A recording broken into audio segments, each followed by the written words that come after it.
All right. Hello, ladies and gentlemen, and welcome to this little conversation, which I've been looking to have since the debate was announced. But welcome to this uh, stream. Sorry, I was just hearing myself because I had the stream on just to check chat. But Ah, I was getting the feedback loop. It's like that delayed speech boomer, thing. boomer. I'll be the first to admit I'm completely technologically boomer. I need to learn how to use friggin' OBS or something. But yeah, I'm here today with two dudes who I'm happy to say I've made acquaintances with online and who have interesting takes on this sort of thing. I'm here with Volt, and I'm here with the infamous or famous Adam Friended, depending on how you want to look at it. Yeah, Uh, depending on who you're talking to, right? yeah, you're a very divisive figure, and very like, and it's weird because you're not divisive for the reason that like the reason someone like a Richard Spencer is divisive. And in fact, you could almost say Richard Spencer is a unifier because everybody just agrees to hate him. You're Yeah, totally. you're divisive in that you're middle of the road, and so either sides don't like you because you're just not in their camp. Yeah, well, thank you for remaining internet friends with me. I know it's very difficult for some people. I'm sure you get a lot of shit. Yeah, as well. I mean, I don't. I think you're right on important things, and I don't think it's fair to discredit people just because, like, they're not, fully on board with everything you say, and especially because, like, I think, like, it's the internet too, and so you always bit of the doubt when it comes to whatchamacallit, how they express themselves and how they go about talking, because it's an imperfect medium of communication, to say the least. But Yeah, very much so. You had an exchange on Twitter with Logic recently, which actually went pretty well for you, which I was impressed with. Twitter is so hard to do that. it is, yeah, and I was surprised, honestly. I was waiting for it to break down the distributists' reaction to like a conversation with him, or his attempt to have a conversation with him. And I was wondering, it's like, oh boy, if this guy, if it goes down that direction, is he going to just find out that I'm like the distributist and then just kind of stop it mid conversation? But You know, no, I well. I tried to actually put a thumb on the scale there, and I'm curious if it helped because if you remember, I came in early on and kind of made fun of him, and you defended him. You said, "Give him a chance." And I was thinking, I wonder if that helped. It might have. It might have. I'm just so willing to have, like, you know, conversations with people, even if I'm outnumbered and even if I'm not the best prepared to have those conversations. I'm willing to play devil's advocate for a lot of people, and I understand why others don't. But I was interesting. I'm happy it went well. I don't know. Who knows? Maybe I'll end up with on the non-sex show with him. I don't know. Do it. Try it out. That'd be awesome. Yeah, but Volt had to step out for just a moment in case anybody's wondering why he hasn't talked. And no, it's not Son of Tiamat in disguise. He's a cool dude. I'd be interested in talking to him, but no, it's not Son of Tiamat. Conversation to the topic of conversation now. The upcoming April 19th debate between Slovenian Hegelian Marxist Slavoj Zizek and Pop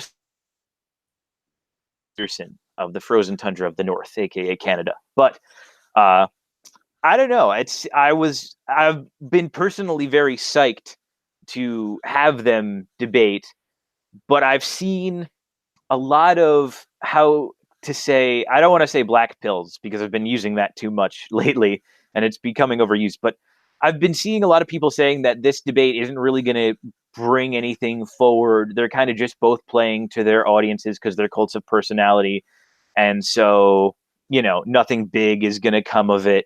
What is it? What are your thoughts been on it? Well, you sent me a bunch of links, and I don't think in the links Zizek talks about Marxism at all. And I'm under the impression the debate isn't it capitalism versus socialism, uh, which makes you happier or something like that? Yeah, it's like communism versus capitalism, and it's not even like, it doesn't even explicitly say which makes you happier. The topic as they have announced it is just happiness, capitalism versus communism. So Yeah. very kind of wishy washy and vague. So I don't know what you sent me. I don't know that I know his position, Zizek's position very well on communism or socialism. I mean, if he's going to pitch something like UBI and talk about automation, I think for the first time in our history, we actually are going to be forced to deal with the ideas of socialism a little more closely than anybody's ready for. So I don't know where you're at on that debate. Yeah, I mean, I've been going at it about UBI with some people in relation to the candidate Andrew Yang, but Mhm. I don't think. See, it's interesting because there are some like welfare state socialists that will advocate for UBI, but it's also like, the big free market guy Milton Friedman also advocated for UBI. So it's not a clear. And welfare statism is actually something he might not have mentioned it in the videos I sent you, but welfare state ism is kind of something that Zizek very much rails against because he believes it just makes the population complacent, Oh, and okay. Interesting. yeah, it like deters them from revolution because they're content with the system as it is. Like he's a big. He wants revolution. Oh yeah, he's He's like, welfare makes bad revolutionaries. yeah, absolutely. I don't know if I guess some of the points he makes aren't in the clips I sent you, but he's a huge fan of Lenin. Like one of his books is Lenin 2017, I believe it is. And one of the reasons he likes Lenin so much is because he believed he really captured the zeitgeist of history so well, and that he truly reshaped what we think of as history and what we think of as, the modern political environment going forward today. And he very much looks for, the next Lenin, so to speak. He's very much about building the next revolutionary vanguard, though not through. He also doesn't like the sort of progressive activism that's happening either. He's very much for like trying to intellectualize the next vanguard through like, read, read, read is kind of one of his taglines to some extent. Well, the Peterson's basic argument about all this stuff is that the Marxists are focusing on hierarchy as if they're all dominance hierarchies. And inevitably, when they try to flatten dominance hierarchies, they really, in effect, end up flattening competence hierarchies. And when you talk about the technological aspect of the economy, like more than ever, if we got into what happened in the 20th century, I mean, they were killing off farmers because they were the ones that had the had accumulated the wealth, and those farmers weren't able to feed the populace, and that's how everybody ended up starving. If they end up killing the tech billionaires, who's going to keep the technocracy running? Who's going to keep all the things that make our lives easy going? Mm.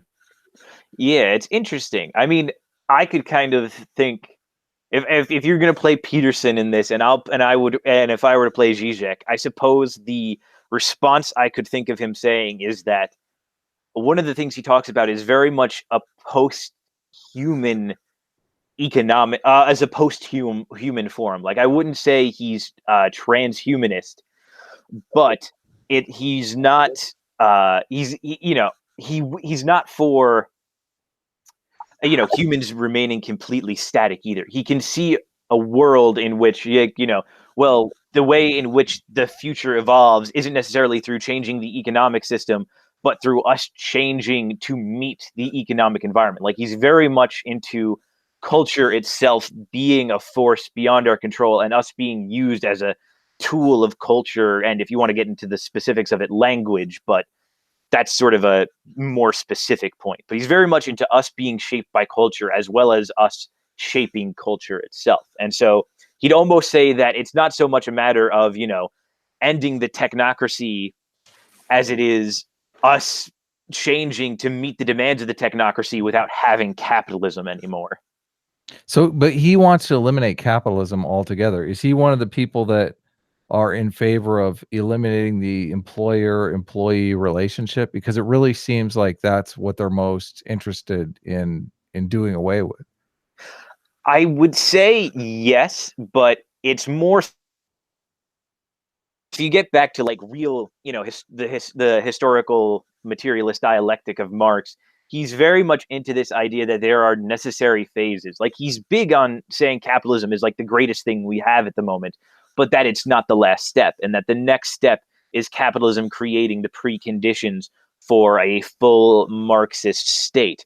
And so what he would say about that is that, the employee-employer relationship is one step, but he wants people to be honest about that power relationship in order for it to be destroyed later on. Like, he doesn't want to try to blur like the employee-employer relationship, like, how, get to know your employees, be friends with them outside of work, sort of like the modern fruity kind of how to be a boss technique that's emerged since like the 60s and 70s and things like that. He's very much against that, but only so that, again, you don't become content with the system again, and you are aware of the structure of power around you so that you can better revolt against it.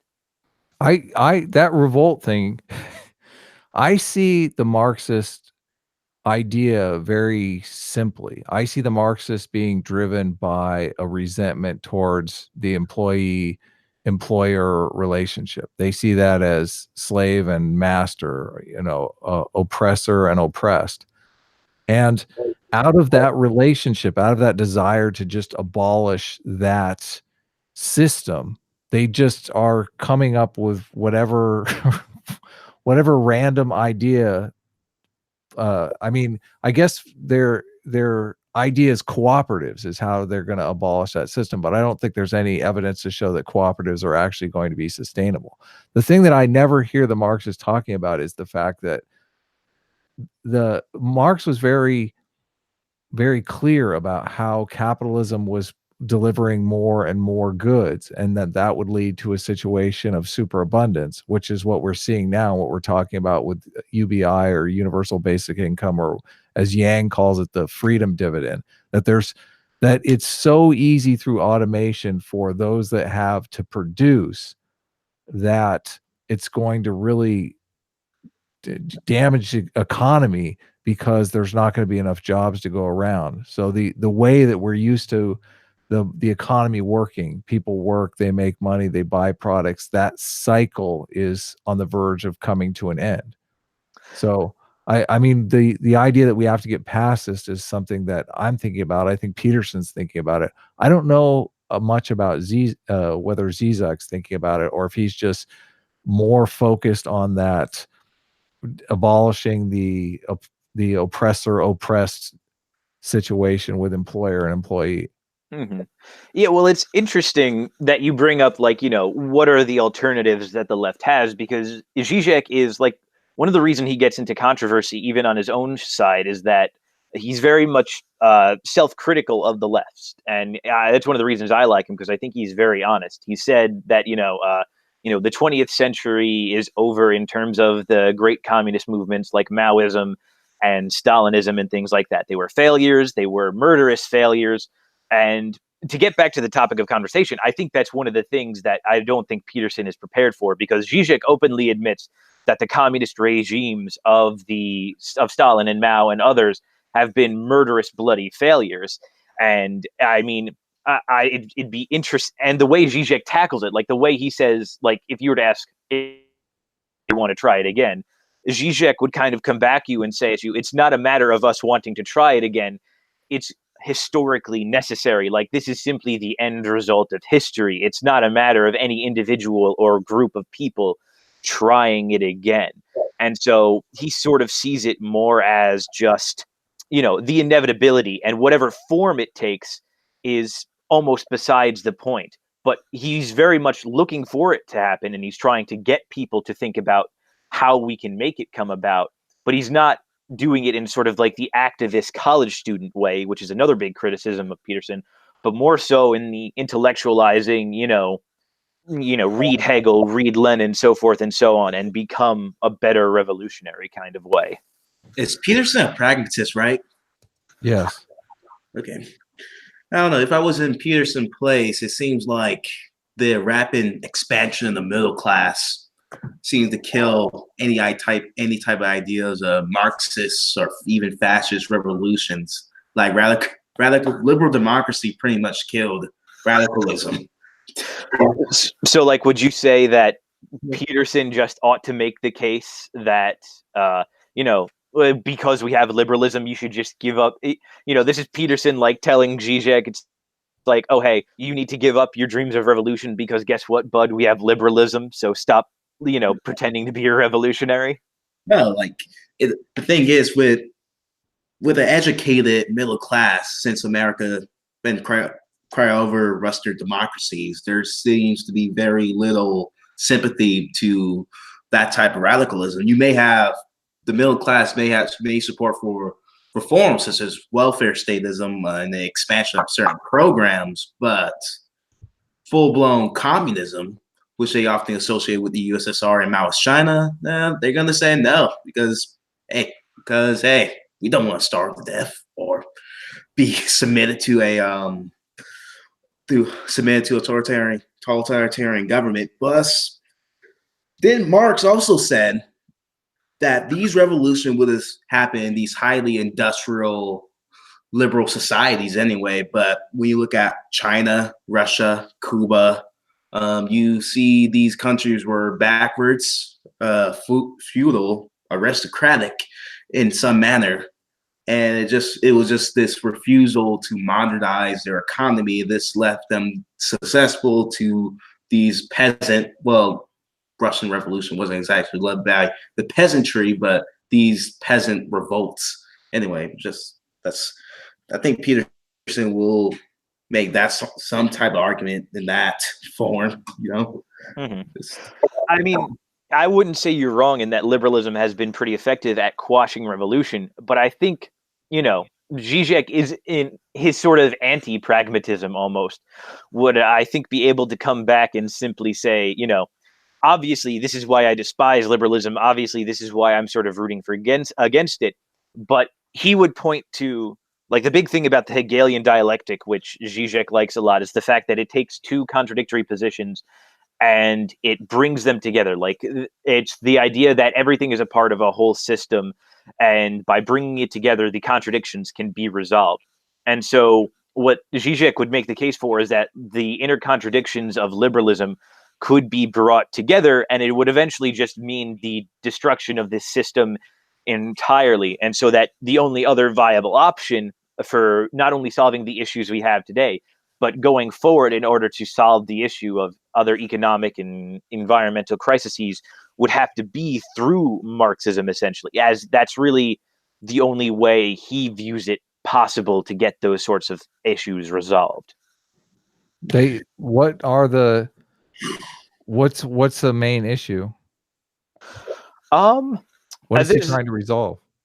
He's a big climate guy. One of the things is he's certainly trying to resolve climate catastrophe, across the globe. Like, I wouldn't say he's a climate alarmist like some people, like, oh, we only have 30 years left or something, or anything like 12. That.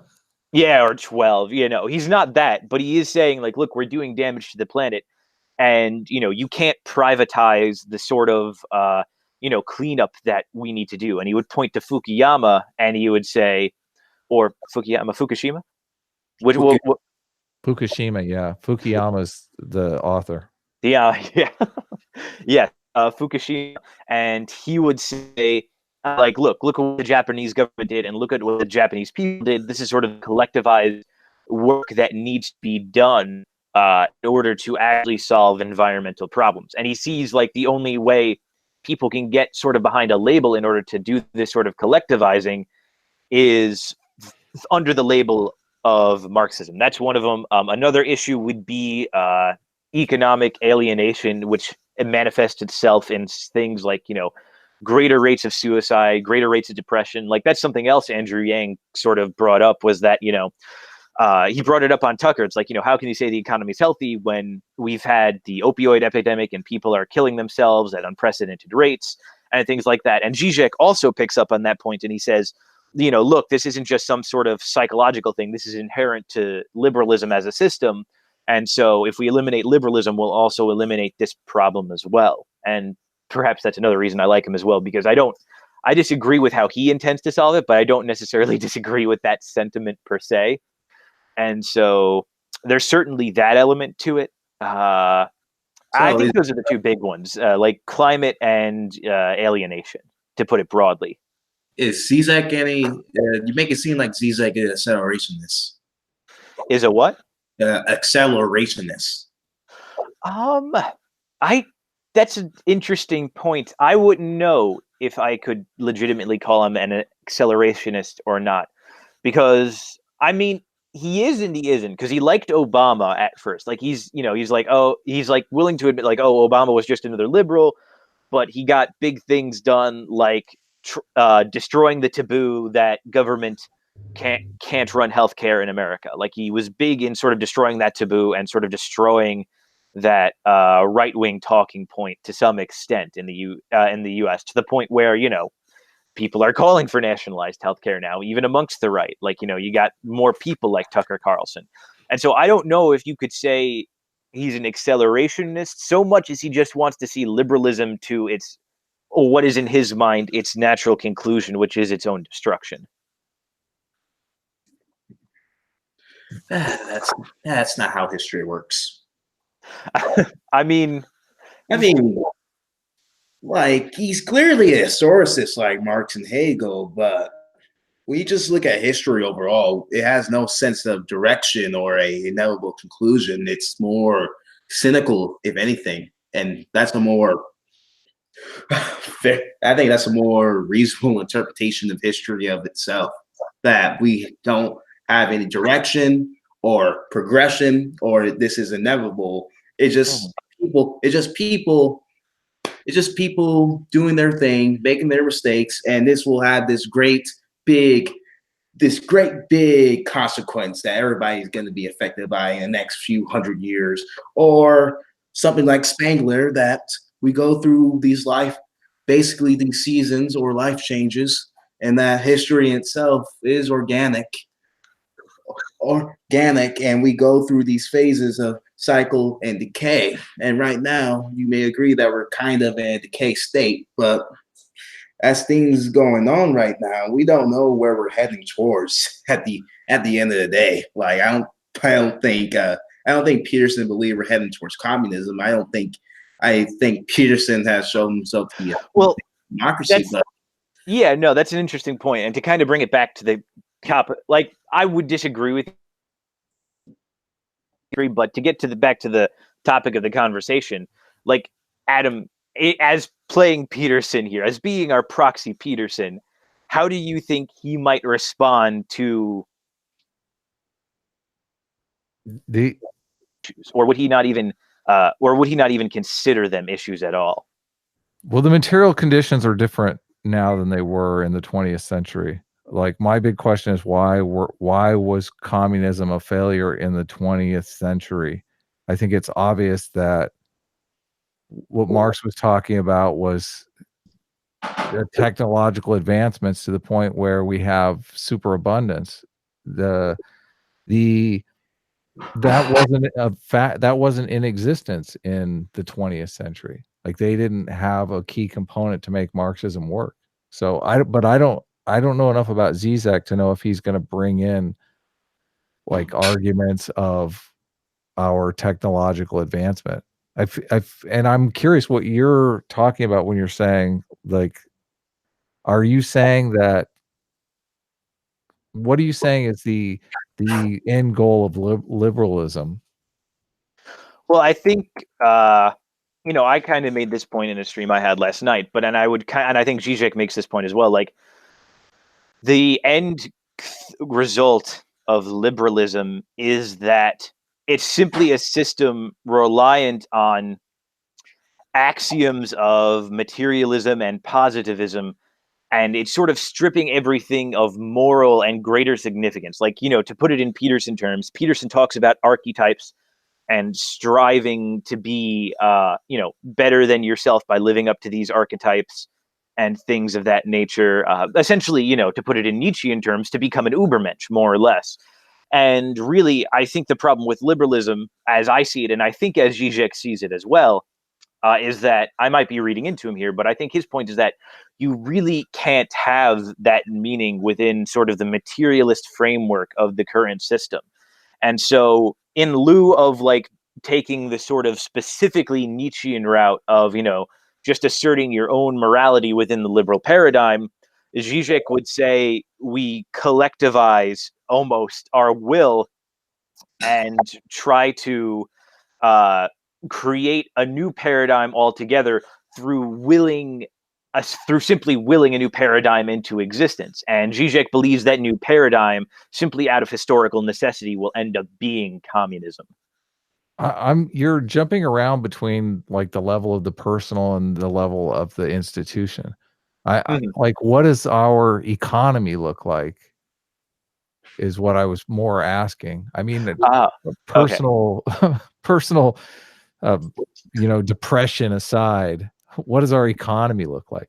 I feel like the economy is, I mean, there's the material conditions that I think were more, Marx was more talking to, but my reading of Marx is that he's more focused on the economy than the personal. I mean, he does focus on it, but not as much. Yeah, that's not an unfair reading, I would say. And for a long time, that's kind of, I don't know how true that is, only because I've read very little of Marx and Engels, and I've only read a few pages of Capital and things like that. And, it's fair to say that it is concerned with the economic for a large portion of it. So what is the end goal of liberalism? You've said it a couple times, but I'm not clear what you mean by that in the economic realm. Okay, the end goal of liberalism is atomization of everything to replaceable, unidentifiable parts so that it's easier to simply use in the cog to produce more material gain. It's to make it so that everybody is replaceable by everybody else, and so that everybody can just keep producing more for the sake of producing more. You think the progressives are in favor of that? Because that seems antithetical to the progressives. I think it depends, because there are some progressives who mouth leftist talking points. I mean, the progressives are the ones that are for unions, labor unions. Like, what? And you're saying they want to reduce workers to cogs in the machine? I think it's quite the opposite. No, you're misunderstanding. He's just saying that the system will reduce that to them, that the system itself will reduce that to them. But I don't see that being the end goal of progressivism. Progressivism is fighting for universal health care and a shorter work week and and free money. I mean, come on. Well, I see that's the thing. Part of it is that the system allows you to believe that you're fighting for something good within it, but in reality, it's still atomizing you in the process. In reality, the system, the end goal of progressives might be those things that you just said, but they don't realize really that what's happening is the end goal of liberalism is being pushed the other way. And I think you can kind of see this in, to some extent, corporate feminism, where you're trying to push this agenda of, female independence and female power, when you're really just, selling out your political positions to various big companies because they're appeasing to you. And it's like, the point that you can make to feminists is like, you're usually these Marxist types. How come you're all on board when big corporations suddenly support your ideology? Like, that's a fair point to make. And the answer is, if they're, either they're just going to not want to admit that they're selling out and they're going to try to deny it, or they'll be honest or they just won't understand what you're talking about. But the real answer is, I don't understand what you mean by selling out. I'm just trying to conceptualize. You've said a couple times that there's like a progressive, a left-wing end of history that's ideal, but you're spelling out something that just I normally don't think of as the progressive utopia. Like, we're all cogs in the machine. Come on. So the progressive utopia is like everyone it's Star Trek. It's like everyone's free to do whatever they want to do. Everything's provided for. Yeah. Okay. So the nanny state. Yeah. Okay. So I get what you're saying now. So I think you're confusing when I say left and liberal. Because the progressive. You're talking about the neoliberal, corporatist end of history. Is that what you're talking about? Yeah. Well. In what it depends, because I'm talking about two different ends of histories. I'm talking about, like, there's the end of liberalism, which I think most, progressivism as we know today sort of fits in to liberalism one way or another now, even if they don't know it. Like I was saying, like most of these feminists aren't going to like admit that they're selling out to big corporations, or that their ideology is being bought out by big corporations, but they'll they're in the context of the debate, it's communism versus capitalism. Now, communism has been tried in the 20th century. Jordan Peterson goes on about it all the time, right? The material conditions when communism was tried are different than the material conditions today. They're very different. Marx talks about how capitalism will lead to a point where everyone's needs will be met without enough people working to meet those needs. He talks about automation specifically. I think there's like a spinning jenny he talks about, how the technological advancements ultimately favor the capitalist that puts the employee out of work. Now the things that Andrew Yang is talking about, he's talking about the freedom dividend, but these are Marx's ideas. He's saying that capitalism will lead to a point where we no longer need human labor, and we will have to adopt a new system in order to do that.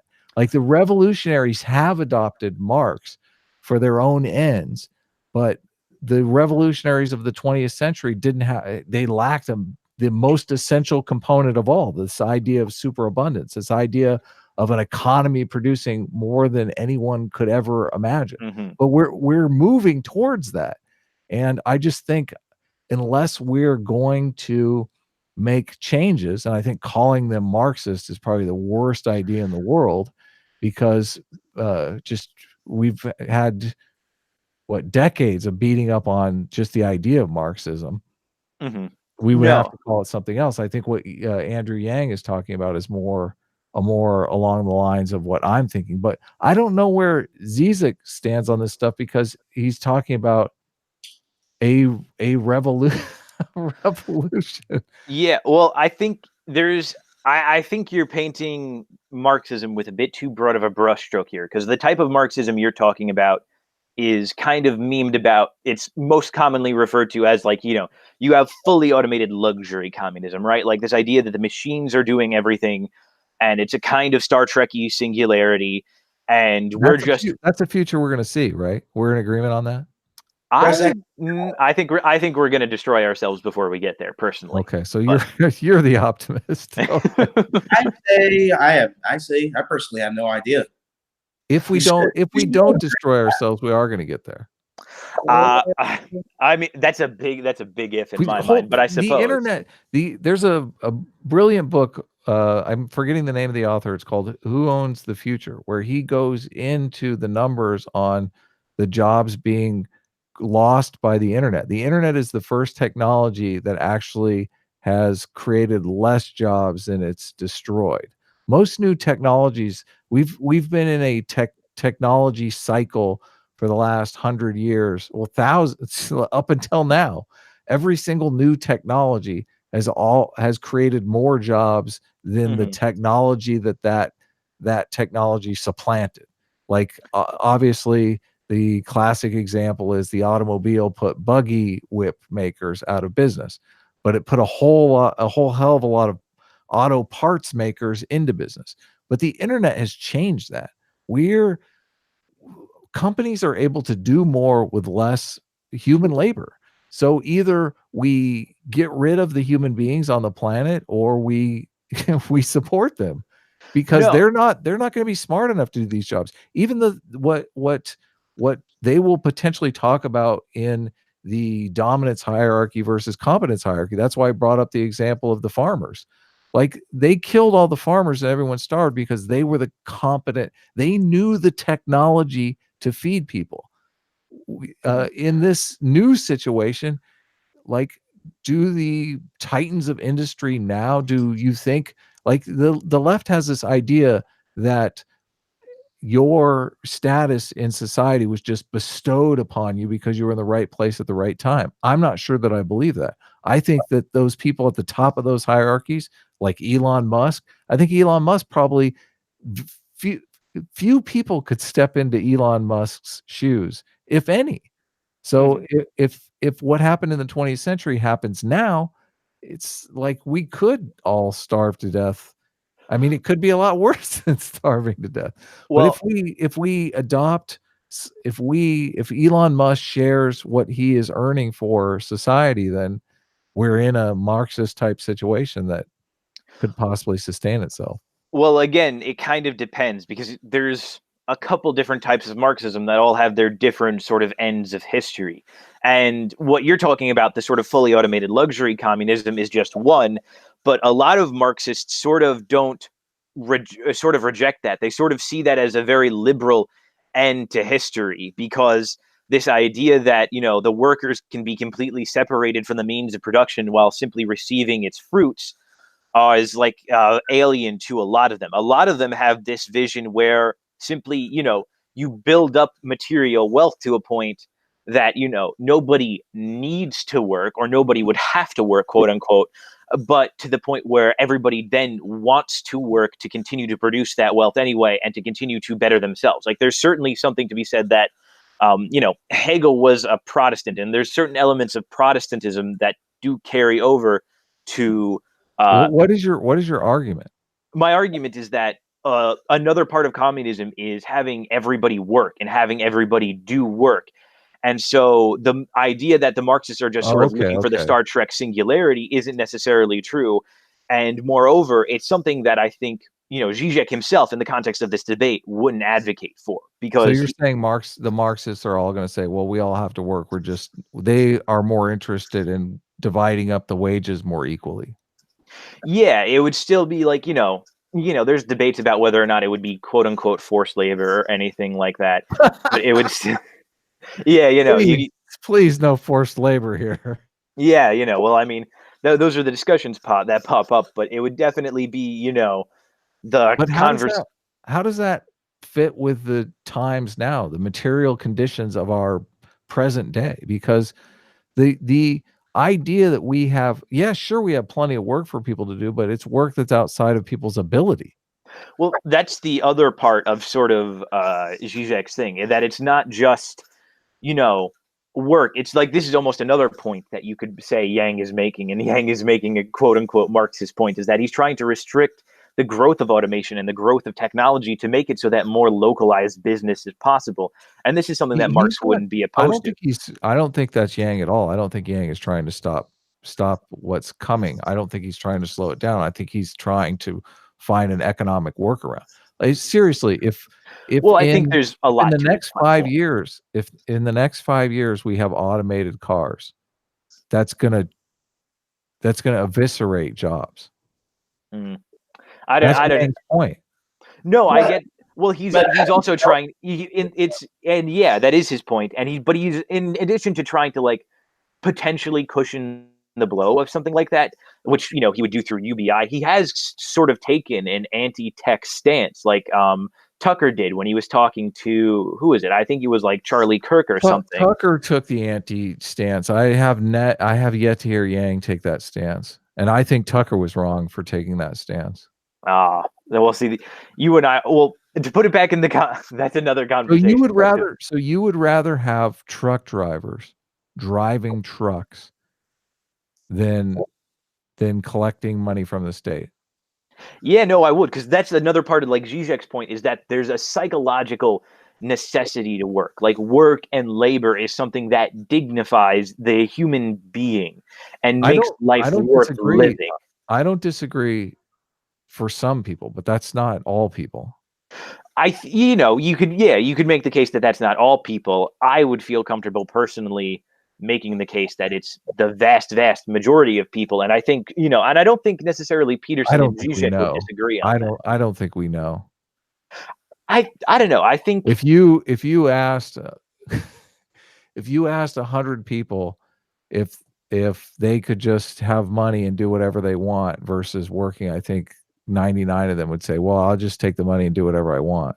No, freedom, I think they'd rather have than work. I think so many, it's baffling. For this argument is baffling for me, because the people who do want to work are the people who have work that they enjoy, but most people don't have work they enjoy. Well, see, that's the thing. That's another part of like the argument Zizek would make is like bringing back dignity to work and reducing this alienation so that it's no longer a problem. But it's this idea that, people say they just want free money so they can have the freedom to do stuff. But there's been, a lot of studies done on like, the psychological ramifications of things like welfare and things like that, where it makes them dependent on the system.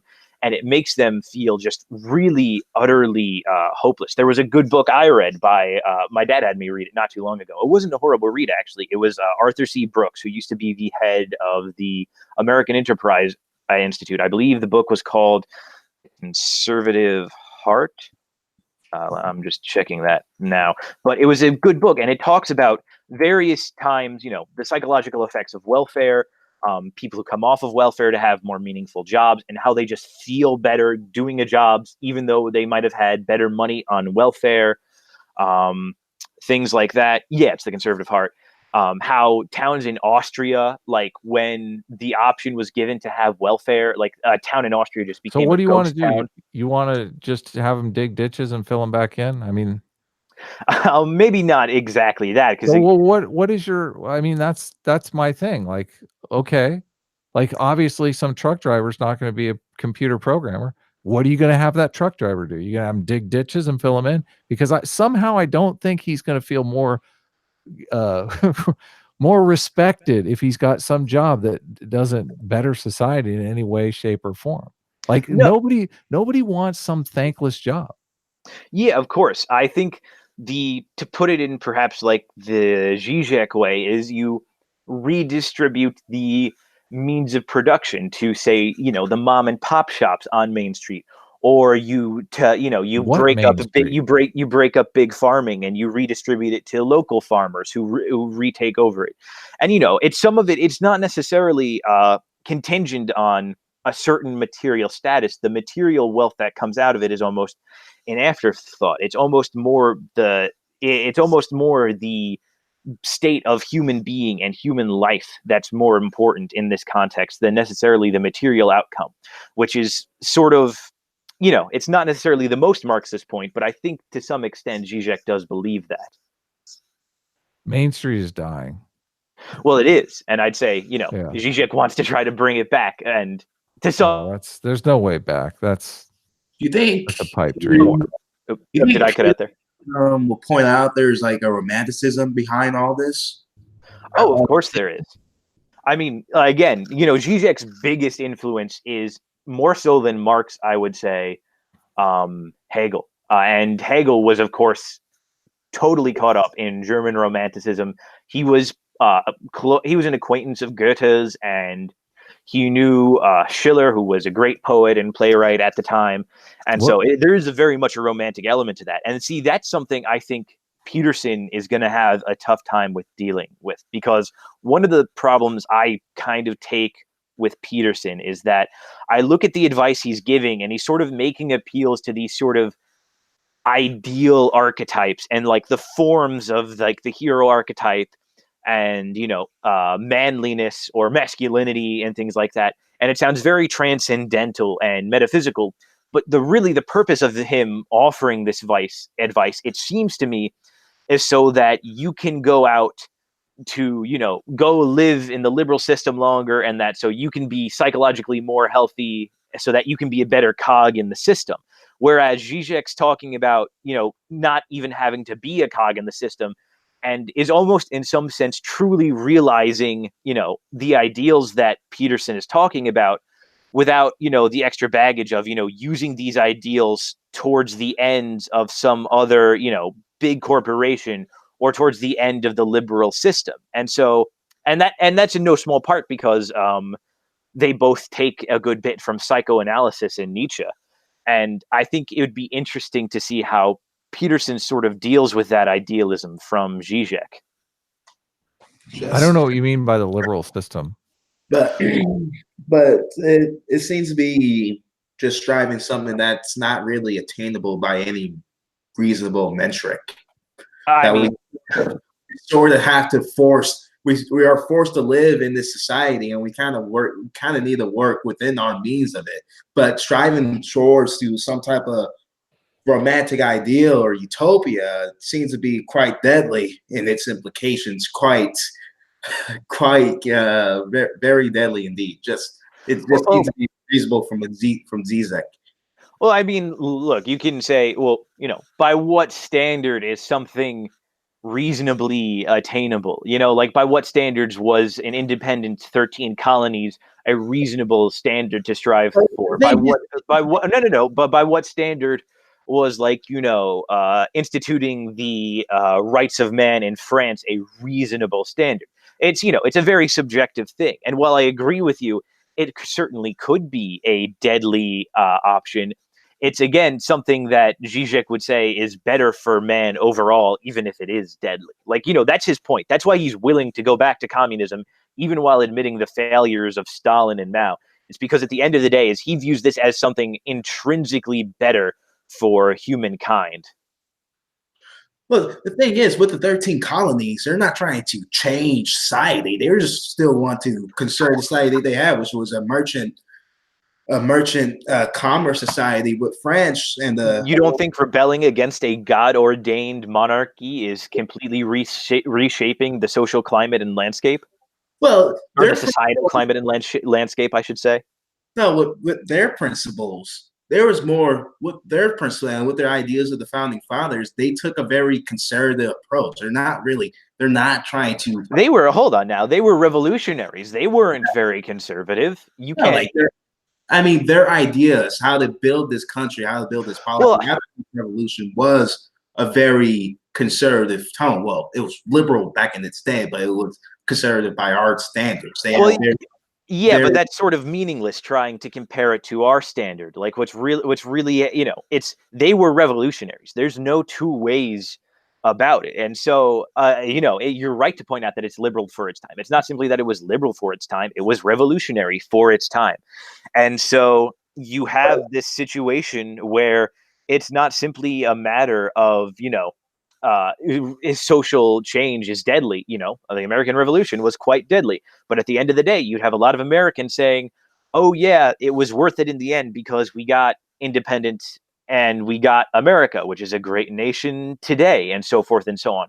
So it's one of the reasons I, in sort of agreement, don't agree with this whole tallying of body type things. No, I to go there. I'm just trying to say is that their intentions how to build this government was very historical based, while the people in France were trying to change it to a very radical notion of egalitarianism. It was more abstract if anything else, while the people in America was being more pragmatic about it. That's I don't think there's an objective criterion on which you can make that claim. Although, like, we personally might say that whatchamacallit, it's good to they had a declaration, they had grievances to the king, all that stuff's well and good.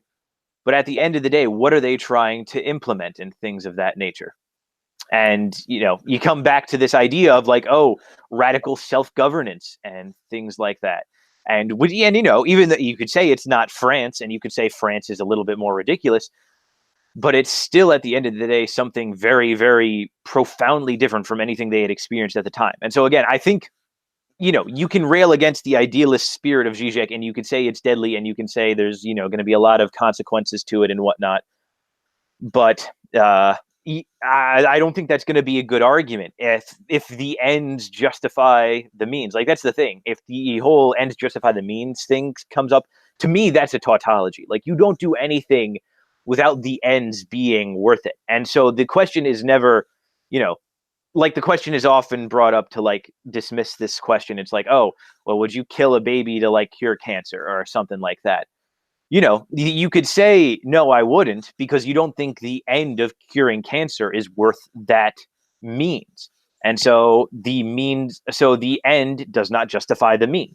But in other circumstances, the ends always justify the means. And so, again, it's not a matter of like body count for me per se. It's really more a matter of, is it a worthwhile end you're striving towards? And I think what Peterson is going to have to do is explain very much so why Zizek's end of sort of this sort of, redistributed means of production and whatnot, and greater or less worker alienation and so forth, I think Peterson is going to have a hard time trying to explain why that's so bad and things like that.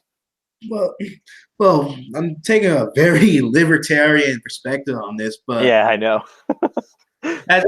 I'm making the Monroe the serfdom argument, but I think it's overall correct in its principles and its arguments it lays out. Like France tried to radically reorganize its society and its failed. Okay. The Bolsheviks tried to do that and it's failed. They both have like very idealistic or very a scientific view on man, a very mechanical view on man. Okay, see, I don't, I get that. I get what you're saying, but I want, I'd like to hear, Adam, what do you think Peterson's response to that would be? What is his response to like saying, how can he say, Zizek, your ideal society is bad for X and Y reasons? Like, forget like how they get there. What would Peterson's case be against? What is his ideal society? I think his ideal society is one in which there is no worker alienation. The workers own the means of production, and that could mean literally anything from mom and pop shops to, more, individual farmers owning the means and things like that. Like, I don't think he looks to movements like Catalonia and the Soviet Union with forced collectivization.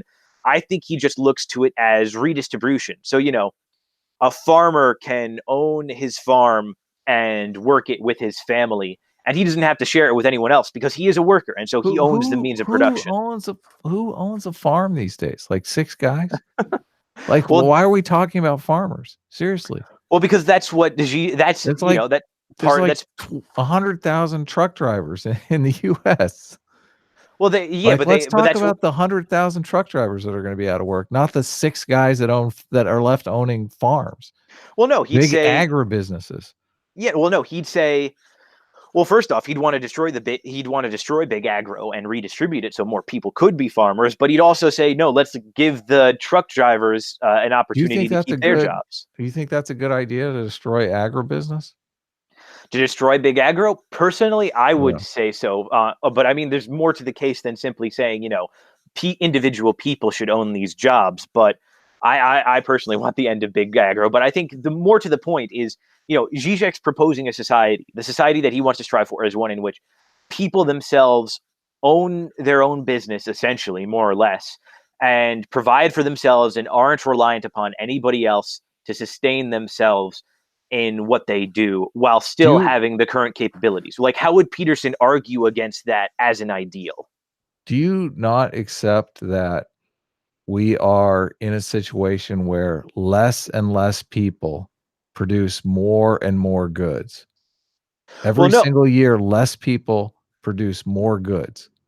No, I understand that, and I think that, again, the point Zizek would make, and the point that I kind of like about it, is that we want it so that we want it so that people can go back to producing for themselves, even if it is a little bit how less. Is that even possible? That's completely. Well, I'm going to sit home and make my own cell phone. What are you talking about? Well, no, maybe. Well, there's a couple. Again, Zizek's kind of vague on this point. If that's Zizek's point, he's a mental patient. Well, no, his point isn't how we get there. His point is that it's an ideal worth striving for no matter what. And that's the big question. We can all make our personal cell phones.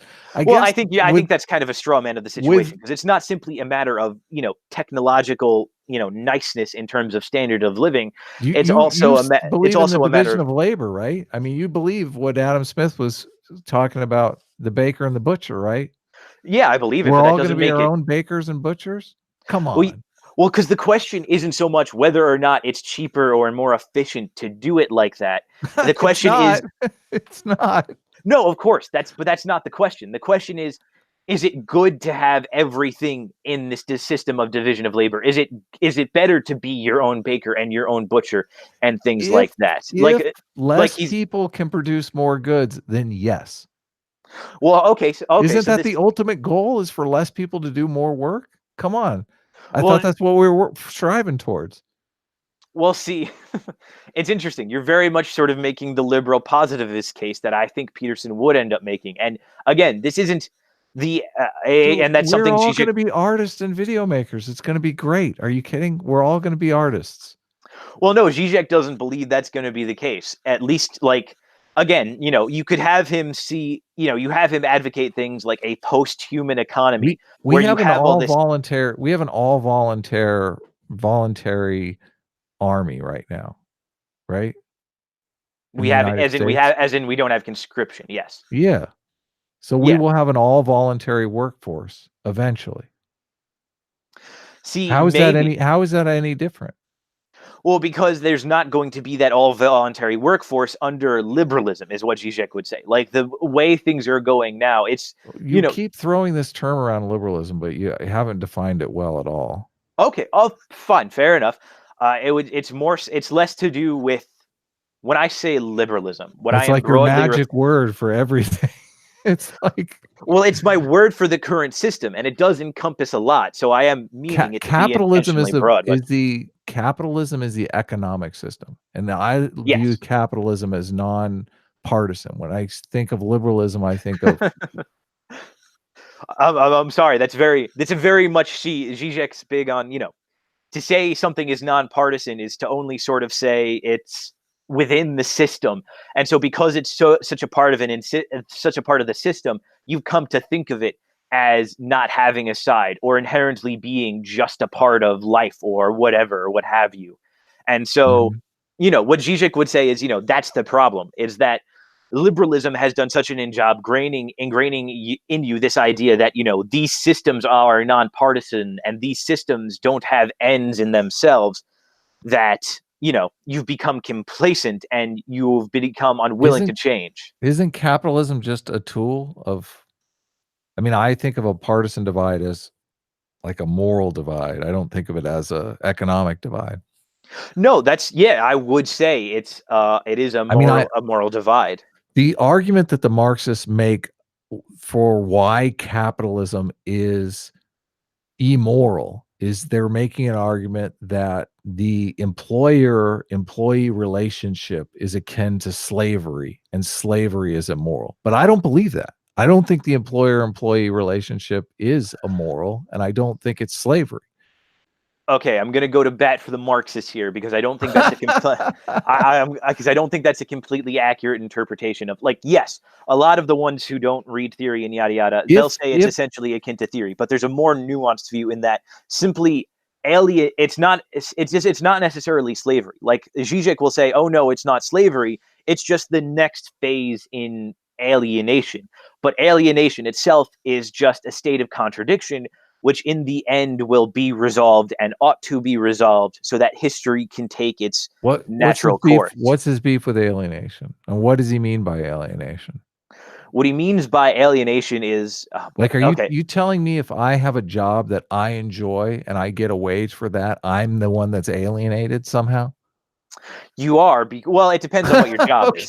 That's awesome. Well, no, it would depend on what your job is. Let's say my job is race car driver. Okay. I feel very alienated. Well, in that case, you're not producing anything necessarily. You're more, they have words for it. Well, I'm producing entertainment for people. Are you kidding me? I get in a car and I drive as fast as I possibly can. How is that not exciting? Well, because that's when Marxists refer to production, they're referring to it strictly, at least in my understanding, in a material sense of it. And so entertainment isn't really a commodity. Instead, you're doing something like akin to, like, they have words for it that I can't think of off the top of my head.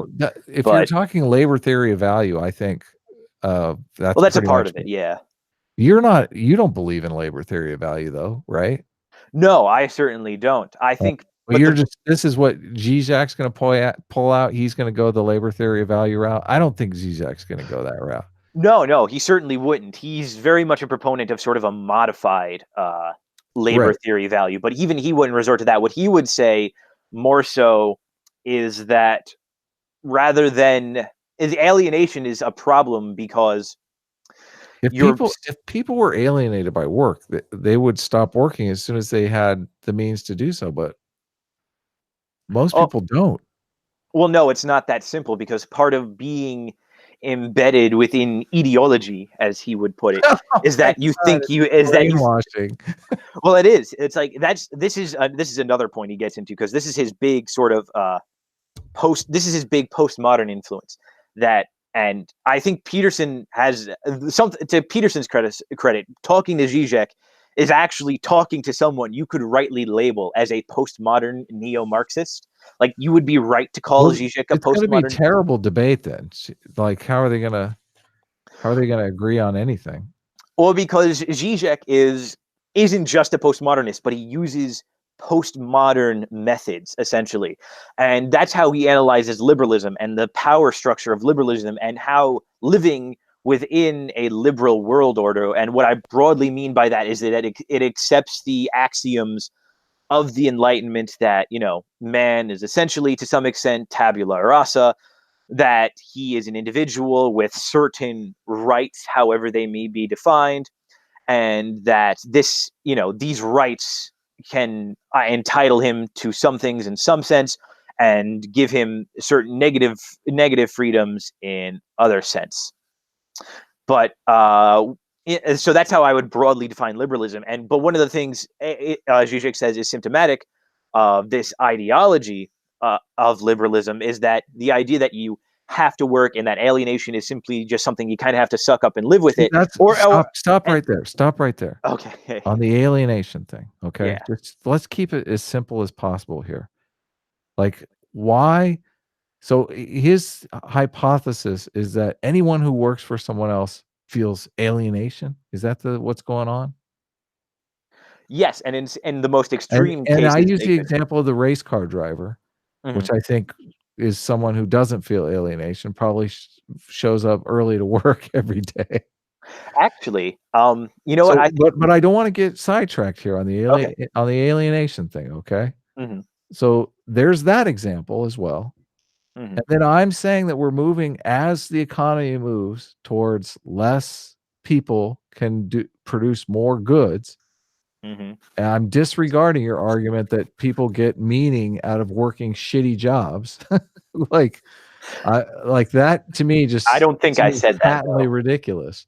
Okay, but people do make that argument. They're like, oh, well, people need meaning in their lives. Yeah, people do need meaning in their lives. And a lot of people do get meaning in their lives from their work. When they're working in a good job that they're respected, they get meaning in their lives. When they're working at a dumb job where people spit on them all day and say, oh, you're the low man at Taco Bell, they don't get a lot of meaning out of that job, okay? They probably get a lot of meaning out of their family, because that job sustains their family. But if you traded that dumb job for a check from the government, they could probably still get the meaning out of their family and probably do something else that they do find more meaningful. So, but why I keep dishing out on the alienation thing is because as we move more towards this society where less people can produce more goods, and theoretically we could just give those people a paycheck not to work, then I think the alienation argument that Zizek supposedly has just collapse, or the Marxists have, collapses entirely. Because if you have a job that you don't find meaningful, you give them the finger and you do something else. You take your money from the state and you go elsewhere. If you have a job that's meaningful, you're a race car driver, you show up early every day for work, then you continue to work, obviously. Like, those are the good jobs. Those are the jobs that rake in the cash. Well, okay, so to your point, alienation doesn't have simply to do with having a shitty job. And at some point, I don't think it's simply a matter of, you know, you work a shitty job and you're alienated, or, you know, you work some job and you're not alienated. Like, you're alienated almost inevitably by anything you do. And especially if you don't. How? What do you mean? That makes no sense to me. Well, let's take the example of unemployment. One of Marx's big theories was that the future of capitalism would be essentially having large masses of unemployed in reserves to constantly drive down wages, and an ever growing pool.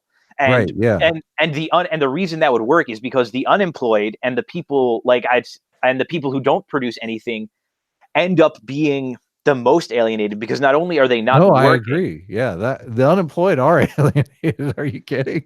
yeah, no, and so that You would give them money so they aren't alienated to the point where they go out and riot. well, yeah, but that's the thing. It's that's again, that's why Zizek hates welfare statism. Your unalienation check is in the mail. Yeah, that's exactly what it is. Is And there so what you psychological evidence for this alienation or the Hegelian Marxist sense?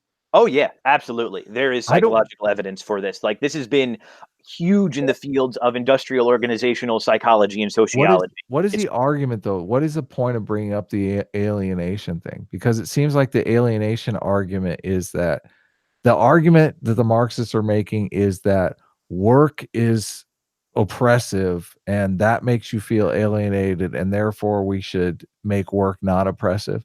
I mean, well, I don't necessarily understand it, because even in a situation where you're working in a cooperative and you make more money, there's still going to be people who do the shit jobs and people who do the easy jobs. well, no, that's the thing. It's not simply a matter of, your work is shitty and therefore you're oppressed and we're trying to fix that. It's more so that the product of your work is no longer yours. And so that Right. makes it work. So like even if you're doing a shitty job, if the product of that shitty job is yours and it's uniquely yours, Yeah. then you're no longer alienated in that sense. And so that you can still feel fulfilled because you're still getting the fruits of your own labor. And so that's that's the point with alienation. It's less so, I'd also say the race car driver is he's not as alienated as the unemployed, but he is often almost as alienated as somebody who's doing a job like being a lawyer or something, because you're not producing anything, and so you don't even have the fruits of your labor to enjoy. You're just living off of the fruits of the labor of somebody else. And so I think you can sort of see this in sort of the situation of various movie stars and celebrities like Robin Williams or Kurt Cobain. It's like, these are people who are living the sort of liberal dream of, they've made it big. They're making all this money. They have all these adoring fans, sex, drugs, and rock and roll and all this, but they still end up killing themselves because at the end of the day, well, the reason the Marxists would say is because they're alienated. And that happiness is essentially running throughout the whole of society. And that's why Zizek wants to fix it. That's why he brings up the alienation point. Don't take psychological advice from Marxists. That's what I'm learning from this conversation. See, I don't know. There's a good amount. Like I don't think the psychology that Peterson and Haidt deal in isn't really industrial organizational, right? It's very much clinical, and it's very much what's the other word? It's not school psychology. It's like, but it's very much on a more personal level, on a much more individual level. Yeah. Which is why that's what Peterson talks about. But their debate is going to be on capitalism versus communism. So, I mean, they're going to be talking about the economic system, not the individual. See, but how you separate them as if they're easily separable categories. And I don't think that's quite as possible as you think, because that's the reason industrial organizational psychology and sociology has gotten so big, is because of feelings of dejectment and of discontent in the workplaces, and people not being sufficiently challenged or people being underemployed and things like that. And this is, a pretty big phenomena within this particularly IO psychology and things like that. And so I think, and there's evidence for the type of alienation I'm describing here. I think it's of course not specifically reducible to the individual level, but I think if Peterson tries to argue against it like that, he himself is going to be making anti-psychology cases at some point. Like, I don't think in the same way. What do you think he's going to be arguing against? I think if he tries to argue against the evidence that the working environments, through really almost in some instances no fault of employers, has just shifted because of the nature of economy, so that people are naturally unhappy and naturally less psychologically well off in their work environments than they were before. I think if he tries to argue a case like that, which is a case I could potentially see Zizek making, he's going to be arguing against a large body of psychological literature in the same vein of people who try to argue against evolutionary psychology. I missed what you were. Oh, did I cut out? No, I still don't have a clear picture of what he's going to be arguing against. So essentially he's going to be arguing against, he's going to be talking about what Tucker talked about. He's going to be talking about how, depression is at all-time highs, suicide is at all-time highs. People are losing their jobs. People aren't making enough money to pay their bills. It's a material problem. Yeah, no, and Zizek is going to say you need a radical reordering of the society to his goals in order to alleviate this problem. And I think, essentially, what would that radical reordering look like? Again, it'd be the ideal that I described of mom and pop own their shops, everybody, other people own their farms and things like that. Peterson can defend that pretty easily. Well, that's the thing. Well, how do you think he's going to argue against Zizek's ideal of essentially everybody being their own butcher and bread maker? How do you think Peterson would tackle that? We gotta get the driving going again. That's what we need. We can all Uber to the drive. Well, hold on. No, I'm serious here, though. Essentially, I do think Zizek and Peterson are going to be talking about the same real problems, which are, the rampant acceleration of, psychological illness within society, whether it's expressed through depression or anxiety or suicides or any of these other things. Why do you think that? So do you think that's a problem they're going to focus on? I only hear people bringing up the suicide rate so that they can say capitalism sucks, or do we know why these people are killing themselves? I would think they're killing themselves because they lost their job and they don't have any money. Well, you could attribute that to, you said it yourself. The people who make these arguments a lot are the people who say capitalism sucks. And so the debate is going to be happiness, capitalism versus communism. And if you make the case that depression and suicide have been going up and up and up under capitalism, you could very much make the case that capitalism is causing more unhappiness. I'm making the case, though, that the reason why capitalism is creating problems is the same reason that Marx said capitalism would create problems. He said capitalism would lead to surpluses, massive surpluses, that eventually less people would be needed to produce more. And that's exactly what's happening. Less people are needed to produce more. In our current capitalist system, those people get kicked out of the system, and we have to have a way to not alienate them, to make them a part of the system. Yeah, so the answer is like UBI or something. What other answer is there? Because I'm laughing every time you say we're gonna reignite Main Street. The reason why less people can produce more, is because we got rid of Main Street. Well, yeah, but we're gonna, in a sense, you could say it's an economic step backwards, but that's not the end goal. Yeah, you could make the case that it's an economic step backwards, bringing back Main Street and bringing back, that is, and bringing back mom and pop farms. But that's not the point Zizek would be debating. Zizek would be saying, if the debate topic is strictly capitalism versus communism and how they affect happiness, you could very much make the case that because if more people are producing or less people are producing more, there's negative psychological consequences to this. And as such, it's better to prioritize the psychological well-being of people than the material well-being of by people. Making them work digging ditches and filling them back in again. Well, you keep going to that example, but that's not what are they going to do? What are they going to do? Wait, we're going to Are they going to write songs for the state? Are we going to have national anthem competitions and we're going to pay people for them? I mean, no, I don't know why you're so opposed to the idea that we're going to break up big agro and we're going to give everybody their own little farm. Or big agro is what is creating the reason why less people can produce more is because of big agro. So what you're saying is we're so close. We're so close to the Star Trek utopia.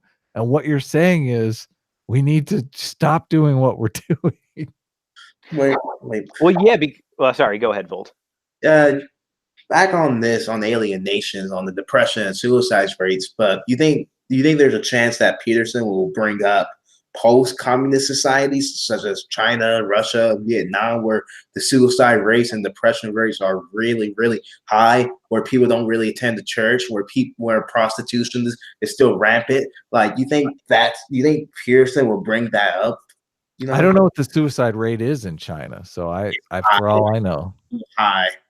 Well, I mean, I think there's, you have to talk about the type of post-communist society, because in Russia, you could say like, oh, well, there's all these, negative societal effects. But one, it'd be easy enough to say, well, these social effects only appeared once communism ended there. And two, you could easily point to in almost all of the former Soviet Union states, with like the exceptions of like Poland and maybe a few of the Baltic states, you have pretty much a super majority of people who want to bring back the Soviet Union. Like, that poll has been done over and over again since the collapse. And like, it's somewhere in the range of like 75 to 85% of people are all saying, yeah, we want the Soviet Union back. So I'm not sure I'm not sure it would be as much of a slam dunk for Peterson as you might think it would be. Just saying, if they're just going to talk about capitalism, it seems in Western democracies, why not bring up post-communist societies and how they're doing? If we're just going to focus on these two aspects about the current system, just whether it's suppressing the individual or whatever. Like, it seems to be like, just listening to this, all this seems to be ridiculous to me. Just bringing up alienation, since alienation itself is a inherent part of life, and we can't really do anything about it. But we kind of just. Well, I think to get to Adam's point of like, why we'd go backwards, like why we wouldn't want Star Trek society. I don't want Star Trek society. Well, first off, I think at the end, I think it's two things. One, you're not going to get Star Trek society with that constant continuation of less people producing more, because eventually you'll have such a large alienated mass that they'll want to tear it all down anyway, and so the mob will kind of take if over you don't give them UBI or something like that. No, I see. I think Zizek would say, and I would definitely agree with him here, that you can't throw enough UBI at people to undo that amount of alienation. Like, that's not solvable by a check. And I'd agree. I think I'd agree. You don't know that. You don't know. I don't know that, but I am quite confident. And everyone has their number, man. You're high if you don't think. If you're saying we have infinite resources to throw at it, then we could definitely work it out. No, I mean, well, the question is how much either, but like two pressures are at play here. Okay. Like a lot of people, a lot of my generation grew up and everyone had a car. That's not going to happen anymore. Like, we're going to have self-driving cars. There's going to be a lot of cars off the road. Most people are going to Uber. Uber's going to be a better deal, cheaper than owning a car. So that societal change is coming. Maybe. What do you mean maybe? Besides like the ethical implications of self-driving cars and like who do you hit, who don't you hit, I just don't see it being implementable from a sort of PR standpoint, because people aren't going to like the idea of robots deciding who lives. Do you know right now there is a course, I think it's in Michigan, that 24 hours a day self-driving cars drive around this phony city that they just built to try out the self-driving cars. Yeah, they drive 24 hours a day and log data. Like, self-driving cars are a reality, man. They're going to be here in 5 years. See, I don't doubt that. The problem isn't that the self-driving cars. The problem is the PR nightmare of saying, yeah, we're programming AI on which people who to kill and who to not kill. Like, that's a really hard sell in my mind. And it's like, did you see the latest CGP Grey video of how to get people on planes? No, I didn't. I did see that, actually. Yeah. But what does that have to do with? I mean, I'll explain. Well, hold on. Let me explain. Gray laid out this like perfect method for ordering people on planes and things like that, and it'd be this perfect system. It'd save the most time. It'd be the quickest.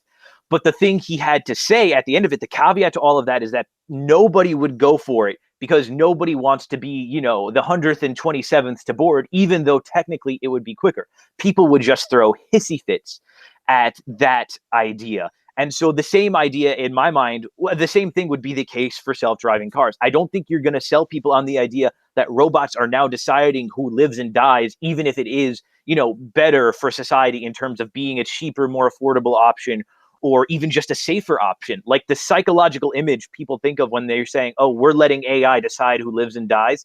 I think that's going to be such a massive turnoff. You're just not going to get it. Like, you see what I mean, though? No, not at all. Really? We're going to have self-driving trucks because Jeff Bezos wants it. No, people don't care what you think. No, well, Jeff Bezos has to care what the public thinks, because if people start suing him out the ass about the people that AI decides to kill, it suddenly becomes a very tangible problem. They will settle. People will die. Yes, that's going to happen. I think you're underestimating the amount of public outcry about this thing. I think it's going to be much bigger than you're giving it credit for. Like, it's very hard to get people motivated for a good thing, but I think it's very, very easy to get. But you're on the record. You're on the record saying self-driving cars are never going to happen. No, I don't think they are. No, not that they're not going to happen, but that they're not going to be implemented. Hold on, let me clarify, because I think you're bending my words here a little bit. I'm not saying they're not going to happen. They're on the road already. Are you kidding me? The new Tesla's self-driving. Listen to Michael Shermer's podcast. He talks about how the car drives him around all the time. And like, how many of those are there in comparison to the number of cars out there? It's like, how many cell phones were there 10 years ago?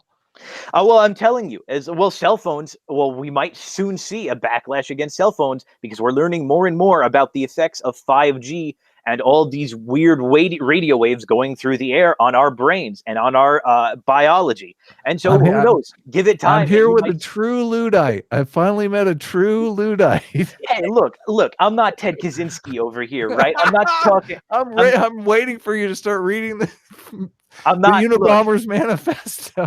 I'm not.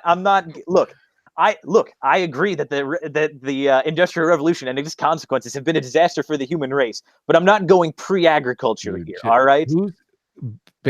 Who's going to win in 2020? Trump, right? Trump is going to be president for another. Yes. Okay. Jeff Bezos is just going to call up Trump and say, hey, I'm thinking about the self-driving car thing. Nah, I really would save a lot of money if I could just put my trucks on the road. Nah, it's like, again, it's easy to get people. Uber's going to call up. They're going to say, hey, we got the self-driving cars ready. We want to let our Uber driver force go. But I think the technology is still going to be like really, really expensive. So I'm not really concerned about self-driving cars, fully automated trucks. They're going to have, and they're going to have data too. They're going to go, listen, here's how many people were killed last year in car accidents. I think car accidents is one of the number one. Like, just no, it's a big deal. You're saying people are not swayed by numbers and logic. People are swayed by emotion. And if you get enough people whose cousins or brothers or parents were killed because AI decided to hit them instead of like some other option, and you get enough lawsuits like that, the whole thing is going to have the kibosh put on it. How many grandmas run over somebody each year? I mean, we just had one here a couple years ago where the guy thought the gas was the brake and ended up running over 25 people. I'm just saying, like, AI is going to kill a certain number of people each year, and grandpa and grandma are going to kill whatever that number is times. There's probably going to be like one death a year from the self-driving vehicles. And it's going to be like 2,000 killed by elderly drivers. So obviously you're going to say, okay, let's get grandma and grandpa off the road. Let's go with the self-driving cars. They can Uber around. It'll be better for them. She doesn't see as well. Come on. Car accidents kill a ton of people, and they do because of human error. No, they do. And I don't disagree with that. My point is going to be that, though, again, you're assuming people like listening to numbers and are swayed by numbers. They're not. Then you're undermining your own case. Like, this is exactly like the thing with the airplanes, because again, if people aren't swayed by the numbers, then whatever facts and figures you shove in front of their face is going to be meaningless. And what they're going to care about is the emotional response they get from hearing a story about a robot deciding to kill X person over Y person. And even though that number might be less than all other accidents combined, eventually you get enough of them and you get a loud enough minority. If social justice has proved to us anything, All you need is a loud enough minority to stop something. And I think you'll get that loud enough minority really quickly with robots deciding who lives and who dies. Well, we'll probably still be on YouTube when it happens because it's not far away. So no, hey, we will be, and we'll be there to talk up the conversation. But to bring it back from this massive tangent, I don't know. Do you think self-driving cars would be something discussed by, or like, the social implications of things like self-driving cars and future automation is going to be something you're talking like there's going to be a vote on it or something, like the general populace is going to have a say in it. But it seems so far from reality to me. They might not have a choice. Why did they build that city in Michigan? Why are they collecting that data on self-driving cars? Is it because they're not going to implement them? No. I think is it for scientific research? The public might not have a choice as to whether or not it gets implemented. I'll grant you that.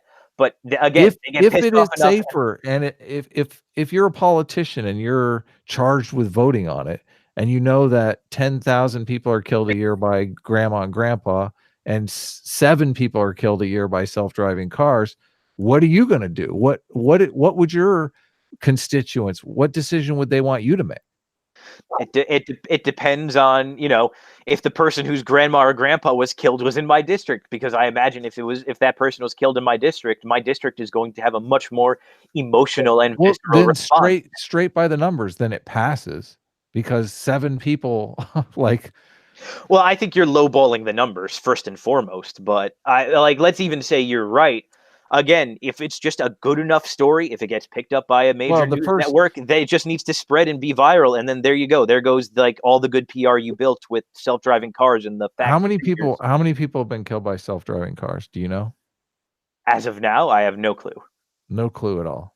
No. Well, I guess people weren't outraged about it then. No. It's, again, you're acting as if self-driving cars are a huge thing at this moment. People aren't paying attention to them now because there's a dozen and a half as out of millions. Once the number starts getting pumped up to say, a couple 100,000 or possibly just tens of thousands, because it'll be noticeable at that point, depending on which area they're implemented in first. And you start seeing people getting killed again, even if it's a lesser amount. You're still going to get, even if it's a lesser amount, you're still going to get that outrage. You won't hear about it at all unless it's a white car that runs over a black family and they'll cover it on the Young Turks. But that's the only time you'll ever hear about it. Nobody cares. There's I believe. You don't think that's going to happen though? What do you mean? You don't think there's going to be a couple instances of the white cars running over the poor kids in the suburban in the urban areas? Because the Young Turks will try and spin it that way. Of course, anyone who's got a self-driving car has to have more money. Well, I mean, it's interesting you mentioned. It's interesting you use that example. Well, I mentioned that as a joke. Okay. Well, no, I know you mentioned it as a joke, but one of the things that people have been complaining about is racist AI, because one of the things that's come out of possibly the city in Michigan that you're talking about is the fact that more often. No. Listen, the fact that more often than not, AI chooses to hit minorities as opposed to white people, and this is. You've been reading Everyday Feminism too much, dude. Seriously. No, it's look. I don't look when people fake news. No, it's absolutely not fake news. Racist AI has been a problem since there's been AI. The AI that was supposed to try and solve crimes ended up, picking out more minorities than it did white people. And I don't think that's the AI being racist. I think there's other reasons for another conversation we could discuss. But the fact of the matter is you're going to have a lot of those incidents where AI appears racist, and the data has borne this out a lot. I think you're in denial about that right now, my guy. You're just trying to win the self-driving cars argument. Look up Google racist AI after this and see how many articles come. No, see. I'm never Googling racist. I don't want Google to have that. Hold on, did I cut out again? You did. Look, I just Google racist AI afterwards. Look at the numbers. You can decide for yourself, but don't be in denial about it. Anyway, how did we got to self-driving cars when we're supposed to talk about Peterson and pure ideology? Because self-driving cars alienate more people, don't you know, Volt? Yeah. Self-driving cars will liberate people is what they're going to do. I think self-driving cars is going to be the thing of the future in the next 5 years. So I'm just going to side with the futurists here. Sorry, Luddite. Shut up, Volt.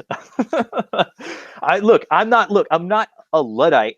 I'm just at the end of the day, and this is the case that Zizek is going to make, and this is what I want to hear Peterson argue against. If you can prove, and I think there's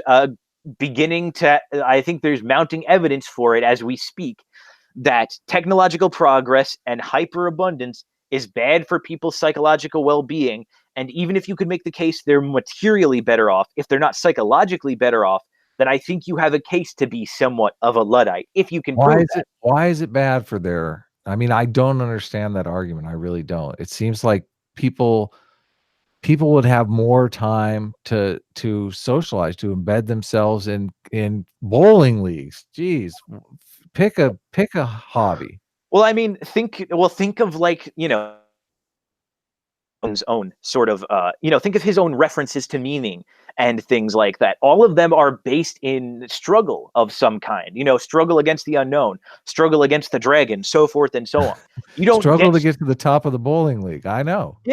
No, that's not a viable enough surrogate. Like, struggle to get to the top of the bowling league. You don't think so? Come on. Seriously. No, absolutely not. Like, struggle in all these minor, unimportant social situations is completely irrelevant to most people. People want real challenges. That's one of the things that people go on about in IO psychology. See, you're just saying no now, but you don't have any evidence for this. You could make the goal space invaders, and people will do it. No, absolutely not. I think you're wrong about the psychology. I think any goal will do. Look, I will pull out my freaking, I don't know how old it is now, but I will pull out my freaking IO psychology textbook and I will freaking read it verbatim to you at some point, because this is a bigger issue than I think your goal is knowledge, right? Your goal is to learn and explore the world, which is a noble goal. I completely am in the same boat. I enjoy learning and exploring things. Like, what if the government just paid you to do that? Well, government jobs that actually have challenges aren't a bad thing, but again, it has to be a certain kind of job. Like, I don't think how is not this learning this philosophy nonsense like challenging? How's that not challenging? Well, it's not just the challenge, but it's the fruit of the challenges too. Like, reading Hegel is of course a challenge, but the fruits of me, learning the exact form of the dialectic and going out to, preach it to the masses, the fruits of that aren't great and many. And so you could say the challenge is great, but the payoff is, piss poor. And that's another thing too. It isn't just about the challenge. It's also about the payoff, which is why I'm saying, the challenge of maybe getting to the top of your bowling league may be great, but the payoff is being at the top of your bowling league. Like, whoop-de-frickin' do. That's not such a huge deal at all. Like, you still have family and that kind of stuff. I mean, the reason why you work a dumb job is so you can have a family. Yeah, of course. But there's no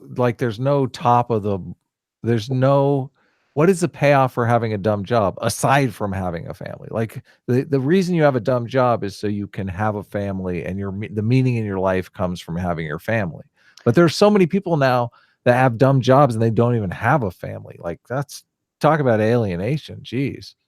Yeah, no, that's certainly a good point. I think, we should have a little bit more pronatalism going on, but in terms of the alienation, again, there is something to be said for just simply the fact that even if the fruits are low and the challenge is little, having a job, even if it is shitty, provides some meaning, even if it's not adequate. But of course, the type of things I'm talking about in terms of, like, bringing back Main Street or bringing back really localized farming, those are good challenges, and they also have a pretty massive payoff, in my opinion, which is why I think on the personal level, but not on the societal level. I don't think so.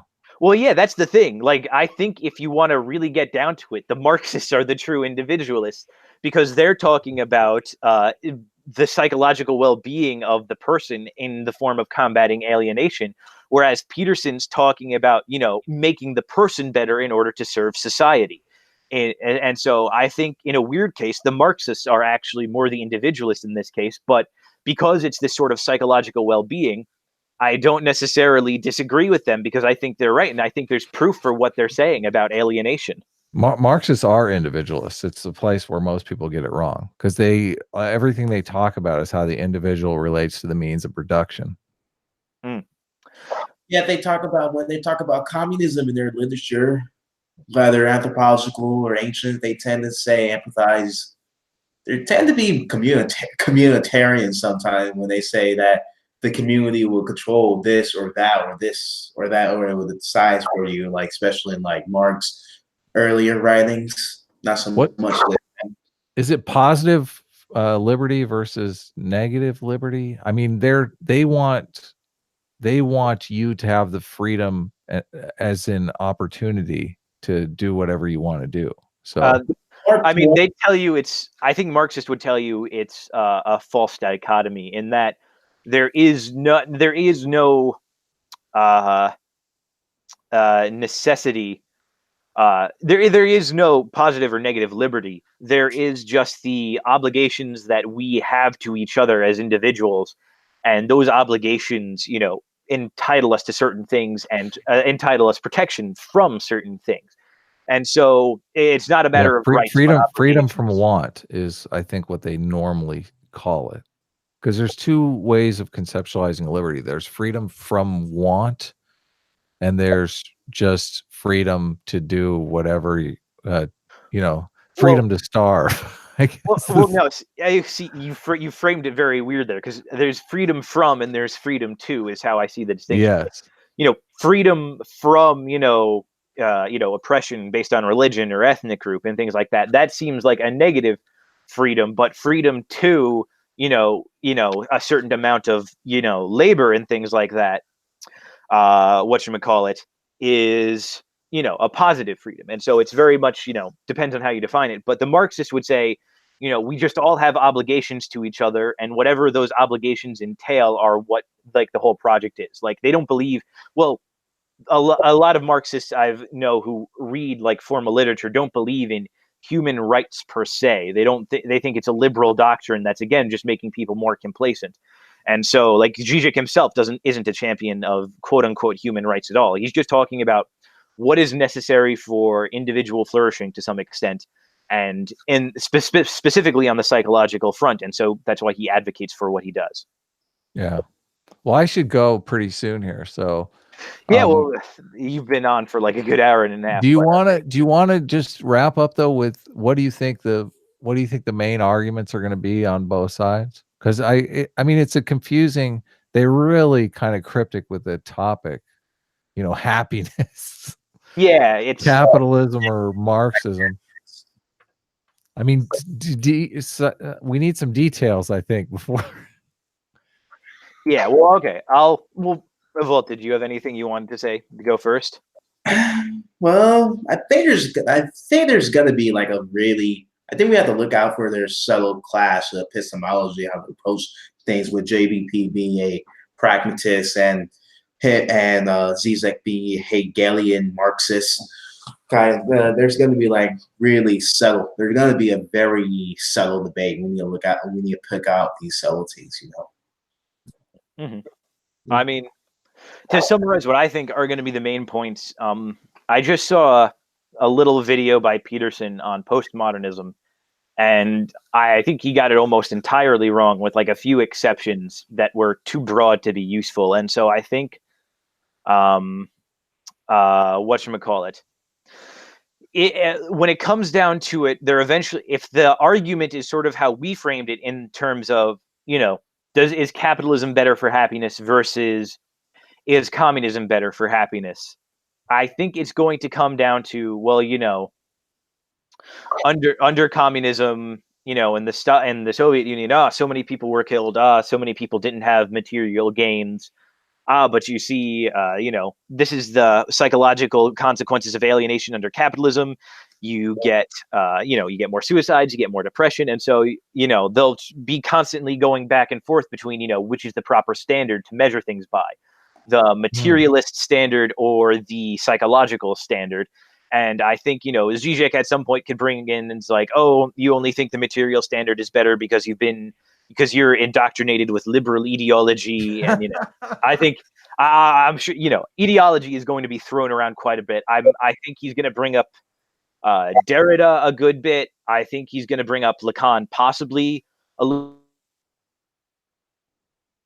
I think he's going to bring up Nietzsche a good bit, but that's something else. Well, they agree on Nietzsche, I believe.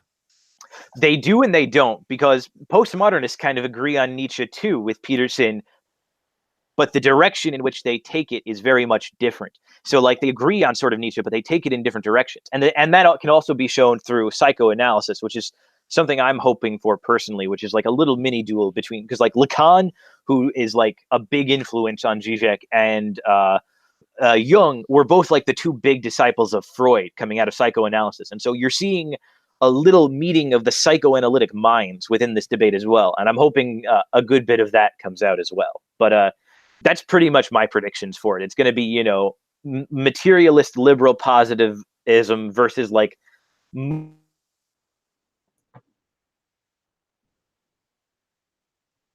Did that come through, or was I cutting out? Yeah, you cut out. Okay. What? Okay. I'll let me just recap quickly, and I'll say I think the main debate is going to be about liberal materialist positivism and why that's better versus sort of Marxist pseudo-Hegelian idealism and how that plays into the psychology and why that's better. Man, do you really think they're going to be like? I have no idea what you're talking about, to be honest with you. And I don't think anyone watching that debate will have any idea what they're talking about, if that's what you think they're going to talk about. Well, I think it's not going to be as, nuanced and detailed as... Will they mention UBI? No, because I think UBI is a niche issue being talked about on the internet right now because of Yang. Will Peterson go off on his communism has been tried and failed diatribe? Yes, but Zizek will agree with him. Correct. And then he'll say, but the material conditions are different now. And he'll make some argument that we could probably say is somewhat like UBI. No, I don't think it's going to be like UBI. So they're not going to talk about economics at all. Like the thing is called capitalism versus communism, and they're not going to talk about economics. No, they're going to talk about economics. I just don't think specifically they're going to bring up anything that's close to UBI. I think they're just going to bring up about this more sociological aspect of capitalism. They're not going to talk about universal health care or anything like that? I don't think so, because again, he's against sort of welfare state liberalism. And, so, to the degree that Peterson's against it as well, I don't know how much, they'd have to talk about there, because it's really not, their topics of interest for the most part. Interesting. Okay. So like, what would what do you think are going to be the big discussions and the big points made? Well, maybe they're just going to keep it to philosophy and it's just going to be boring. I don't know. Of course you would say philosophy is boring. Well, there's two things happening here. There are the philosophy is important in how people conceptualize their material conditions. And that one side of the debate is saying that how people conceptualize their material conditions is everything, but it's not. There is the material conditions. If your material conditions improve, your conceptualization of things and society and yourself and where you're at, your alienation level, all that will change. And the focusing on the psychology of it just seems like the least. Well, no, we don't know. I mean, how do we empiricize somebody's their psychology? Like how? Like then you're going back to things like the happiness index, which is just ludicrous. Say that again. That last one cut out. Well, then you're forced to go back to things like the happiness index, which is ridiculous. Yeah, well, I mean, I agree with you that it's going to change as the material conditions change. I think the big debate, and I think if we were to wrap this under one whole big umbrella, would be to say, as the material conditions change, how does your outlook change and why? And is it for the better and the worse and things like that? Like, I think that's going to be the big umbrella conversation. Do you think that's accurate? But if your material conditions are not changing, they're getting worse. See, my argument would be material conditions are getting worse, and that's why people are committing suicide. That's why. That is the problem. You know what? That's something I certainly think has come up. And you know what? I think you have to go now. So normally I'd take questions from the chat, but you know what? If you just want to hop off, me and we Yeah, won't go ahead. You guys are welcome to go. I got a project that I'm working on here, so Is it the next social justice detective? I wish. But it's been a lot of fun talking to you guys, and I can't wait for this debate now, just so we can so I can see how crazy it is. All right. Well, peace, man. Thanks for hopping on and talking. Take care, everyone. Bye-bye. All right. Adam has left the party, unfortunately, but it was a good talk. And I think we got to, even with our tangents about automated cars, I think we got to the heart of the issue, really. Is there anything else you want to kind of throw in the mix, Volt? I just wish they will debate about their epistemologies, or better yet, just directly address. I just want to see a debate about pragmatism and Hegelian or Marxist Hegelian pursuit of idealism. I just want to see that clash like explicitly than just dealing into these Nietzsche's issues about capitalism, society, blah blah blah. You know. Yeah, no, I'm with you on that. I'd like to see the sort of philosophical going back and forth as well too, and I think that's going to happen to some extent. But I think the frame of which it's going to happen is going to be much less. But other than that, ideology. Debate ideology. I haven't listened to Zizek, but his voice is so crazy. Just like it is, but I love it. Yeah, so we'll take questions from the audience at this point. If anybody in chat wants to ask questions, and our first question is writer John Buck says to ask you about Yang Gang versus Trump in 2020. So let's say it actually comes. Let's say it comes down to Yang versus Trump in 2020. By some miracle, he makes it through the Democratic primaries. What do you think? Would you? Well, two questions: who would you vote for, and two, who do you think would actually win? Who's Yang? Oh, you don't even know who Andrew Yang is? No. Oh my God, he's been the meme sensation, sweeping the nation subtly, but he is. He's a candidate who's proposed. He went on Tucker and he proposed universal basic income. He proposed slowing the advance of technology. But realistically, he's a nobody, and I don't expect him to make it past primaries. But the use he can have is that he forces the DNC to talk about issues that it doesn't want to really bring up, in the same way Trump forced Republicans to talk about issues they didn't really want to bring up. So it's really kind of meme manipulation of the Democratic Party, in the same way Trump was meme manipulation of the Republican Party, to put it broadly. I will vote for Trump. I will vote for the orange man in office.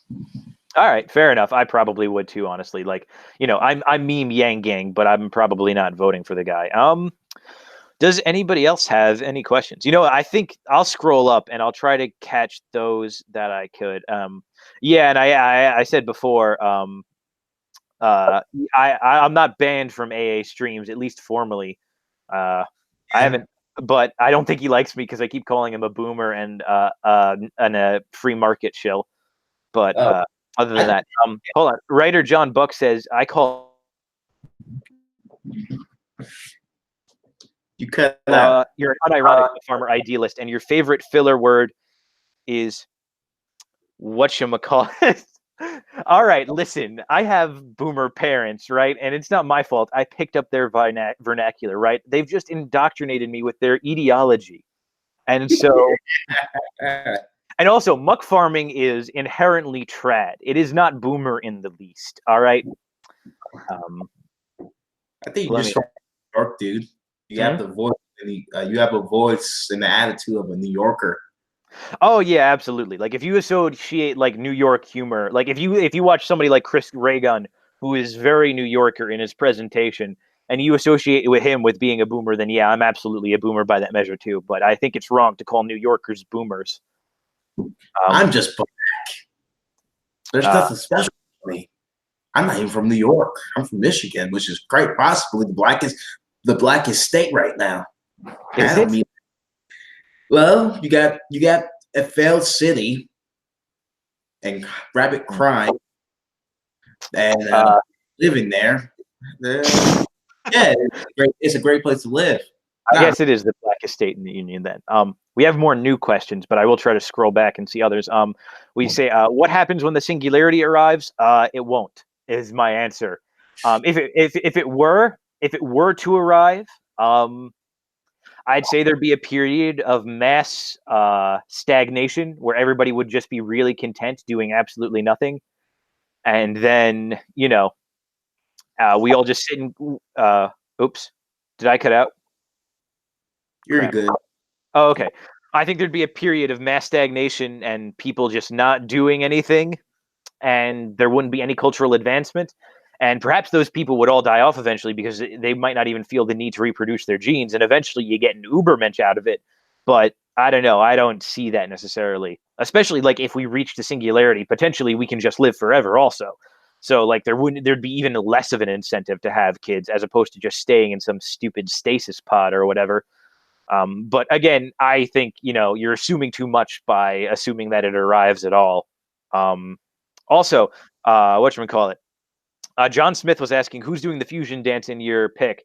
I thought I answered that in chat earlier, but just in case, it's Pope Pius XII on the left and Hegel on the right. If I were to redo this, I kind of like it because Pope Pius XII did do the decree against communism formally, but I would. Pope Pius XI did something before that, but it was Pope Pius XII who wrote like an actual papal encyclical on it formally. But I would probably switch that to Aquinas and Hegel as opposed to Pope Pius XII and Hegel. Although the ritualist, the guy who did this profile pic for me, I really like his style and I really like this. So I'd be hesitant to ask him to change it because I like this one a lot. Also, Uncle Rufus saying, Doolittle Mark 2020, absolutely neck yourself. I do not want that man or his followers and their incoherent ideology even coming close to touching anything relating to power, especially on a federal level. Those morons are going to drag us all down with them, with their dumb pseudo-materialism. It's painful. Man, you seem like you're giving up on propertarianism. I've given up on propertarianism for a while now. I'll openly say it. Like, look, I did bad in my discussion with Kurt Doolittle, and it's because partially it was because I let him control. Oops, did I cut out again? You're good. Okay, the screen keeps changing, and I don't know if I cut out or not. But partially because I let him control the framing, and also partially because I really didn't have the right words for some of the questions I wanted to ask, and the context was changing so frequently that I didn't have the right situation to ask it either. So I take full ownership of the fact that he quote unquote owned me in that conversation. I don't deny that. But what I've come to realize is that you just, I've had a conversation with Pamen since, who's tried to run like super retcon of the conversation I had with him and Ray Murasami, where like he came out on top, like he's the better moral philosopher or anything like that, which is garble. Like, oh, tradcasts don't understand law. No, you don't understand metaphysics. You don't understand why justification for things are necessary. He also doesn't understand common law, even though he claims to. But besides that, I'm honestly willing to go far enough to say I think Kurt Doolittle is scamming people. I think his program is, not that I think all of them are scams. Like, obviously he has some courses up that I've seen in his, but I don't think, like, it's not an accredited university. Like, what is the tangible value of having these courses? And if it's just, sort of, an educational class, then all right, whatever. But two, where are they? Like, there's a whole bunch of classes still missing from his website that Dave pointed out. And like, it's again, I hate the LARPing as revolutionaries too. Like, let the revolution come. Don't try to force it. Hegel hated that, and I think Zizek hates it too. But yeah, that's my rant on the idiocy of propertarianism. And also, Kurt Doolittle may very well be a Fed, because apparently I've been told a lot of Feds hang out in Ukraine, and he's spent a certain amount of time there, which could also explain Coach Boomer Pill. I don't know if anybody in my audience has followed that drama, but he too spends a good amount of time in Ukraine. So I don't know. Perhaps we've all been deceived on multiple levels. But anyway, there's a question here for you, Volt, which is who's your favorite philosopher and why? Favorite philosopher? Does that political philosopher? It just says philosopher in general. My favorite philosopher is probably on the political front, probably Thomas Sowell or Henry Kissinger in the philosophy. Probably, oh man, I'm getting fond of Camus and his lot recently. Ah, you're gonna be an existentialist, Volt? Gross. No. Like I read a little bit of The Rebel, and I kind of just like the critiques he offers in it. And I don't plan to be a existentialist, but I may use like existentialist talking points if I feel it's correct. Yeah, I'd say if you want to be a good existentialist, don't go to the stupid atheists. Go to somebody like Sartre or Kierkegaard was. Kierkegaard was an existentialist too, but obviously of a much different variety. But I think you still get the same stuff coming through. Also, another question. No, Uncle Rufus, I didn't think you were being serious about Doolittle Mark 2020. I just saw an opportunity to go off and I took it. I had a sip of the go off juice and I couldn't help myself. But yeah, Ray's chemistry with Kurt. Ray is all about making strange bedfellows because her chemistry with me is weird too. Because like we're completely ideologically opposed, I'd say, on most things, but we still have good productive talks, and I find her to be an intelligent enough person. Like she's all about like making allies with anybody she can in order to create the necessary preconditions for communism, and so that's led her to make a lot of strange acquaintances and things like that. I am the least of whom. Like really it started with AA, although that relationship was always going to deteriorate because again AA is a boomer. But yeah, too bad he banned me forever on this stream because I invited Endeavor, ex-Hoja. Yeah, I heard somebody before was comparing me to Endeavor, and it's like a good, well-meaning person, but always losing debates. Like I go into fair enough. I it's not like I don't lose debates. Often I go into them and the cards are kind of stacked against me. Like the non-sec guys, Kyle and Dave are like they're good people, but they do end up ganging up on me. But I'm okay with that. I'm okay with going into debates I'm not prepared for or where the cards are stacked against me, if it means I can make a better argument in the future. But I don't know. Endeavor, see, I would say Endeavor's better at debating than I am. And I like him too. Endeavor's a cool guy. Had them on my channel a while ago. Yeah, I mean, I'd love to talk to Endeavor. I just don't know what we talk about because it'd be a lot of agreement, more or less, I think. Well, let's see. You could argue the free market position from a more spiritual standpoint, if that's. Well, I wouldn't argue the free market. Well, does he argue the free market position? Because I wouldn't be arguing for it anymore. No, he doesn't. He's a full-blown materialist, kind of. I don't know what he is. Yeah, no, that's that's fair. But Uncle Rufus saying maybe she agrees with Kurt's property in toto. I don't know. I like look, it's an interesting conception, and she is sort of cultural when it comes to like Asian cultures. Like she's a big pan-Asianist is the only way I can describe it, and so it leads her to making weird conclusions. But Uncle Rufus, Endeavor is against would be against post. Yeah, I mean, I'm against postmodernism too. I mean, I could probably perhaps play a better devil's advocate for he could, but I wouldn't even want to because I don't believe. Like, I'll play devil's argument, I'll play, I'll make the devil's case for him. Fuck, I can't think of the words right now, but you know what I'm saying. I'll play devil's advocate just to steelman my opponent's case. I would never try to argue from a devil as advocate position because I don't believe you can do that successfully. And I believe you're always going to lose the debate no matter what, because if you're not fully invested in what you're proclaiming, it's just not going to be as good. Hey, also, John Buck has. Oh, sorry. Go ahead, Volt. I'm surprised you haven't realized how insane rate politics actually are. I'm really surprised by that. Oh, it's not that I haven't realized they're insane. It's just that they're insane within a standard deviation or so of my own. So it's not like, it's not like a huge shock to my system per se. Because I mean, I think about how insane my politics are, right? Like I'm a neo-reactionary traditionalist, which is, equally insane as, pan-Asian, fully automated luxury communism, which is probably the best summary of her idea possible. And she's insinuated that she's responsible for partially creating that meme. So I think I'm kind of hitting the nail on the head. She's kind of cuckoo, crazy. You're all right, but she's just what she wants is like really, really crazy. I think she wants fully automated luxury communism. I mean, I just think she just wants some type of weird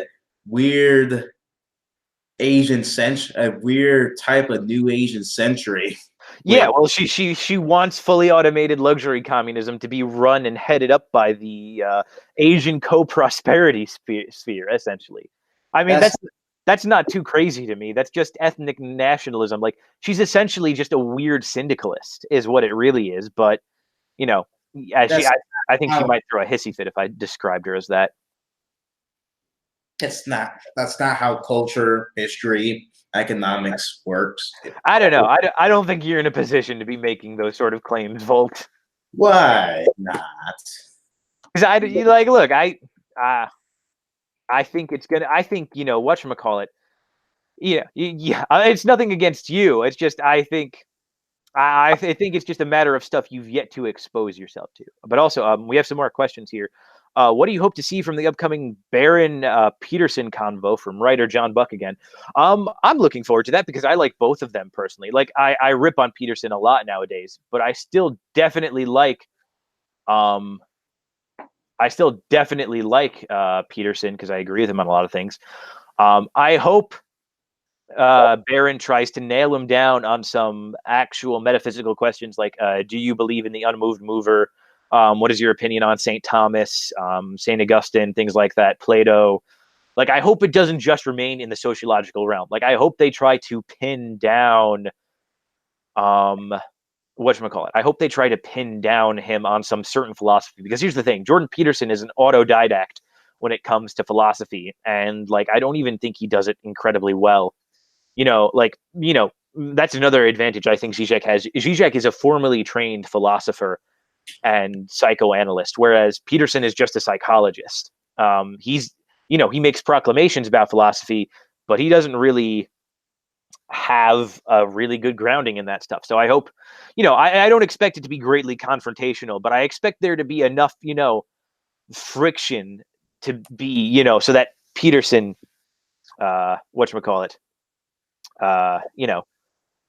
squirms a little bit. I want to see that, but you gotta go, Volt. Yeah. All right, I'll give a quick. I can answer some questions without you, but I'll also just give it a quick scroll, see if there's any other questions that need to be answered. How would Northeast Asians find common cause with Southeast Asians? Northeast Asians refer to them as jungle monkeys. Yeah, no, I'm aware of the interethnic conflicts. You'd have to ask her. It's her domain, not mine. She's Gene Roddenberry's mistress. That's an excellent description. I'm going to use that line the next time I talk to her. Thank you, Uncle Rufus. I love that so much. She's Gene Roddenberry's mistress. I don't even think she'd disagree with that, although I think she might dislike this, the sexist implications or what have you. But I think she'll get over that. That's a great line. The Last Man. How can progressives? Well, do you want to answer this one last question, or do you got to go now? Okay. What's the question? It says, how can progressives be stopped at an institutional level? Oh, by shooting them. That's it. Okay. All right, that's good enough. If you want to bounce, you can bounce. Thank you. Thanks for hopping on, Volt. Okay. Bye-bye. And then there was one. Okay, cool. My answer to that question is sort of, again, yeah, they can't. It takes bullets at this point, but I mean, it's not really, it's not worth it. Don't shoot your local madman. Don't mailman. Don't take the siege pill. Don't read the Turner Diaries or anything like that. It's, just wait for it all to collapse and be ready when it does. Have your family and friends close by so that you can rebuild and, your image and their image once society collapses. So, focus on the immediate circle of people you can affect, and don't worry about the institutions. Don't waste energy trying to affect anything beyond that. Pragmatic, who your favorite philosopher? Oh, okay. This is one I'm always debating in my head. I'd say the out and out answer is Hegel at the moment, but that's problematic for me as a Catholic. So I say Hegel tempered by Aquinas. And I do agree with Aquinas a lot more than I agree with Hegel, in all honesty. Like, I accept a sort of hylomorphic dualist metaphysic, whereas Hegel is just an idealist. I accept the existence of, the soul as an entity that's not just the absolute trying to get it to know itself.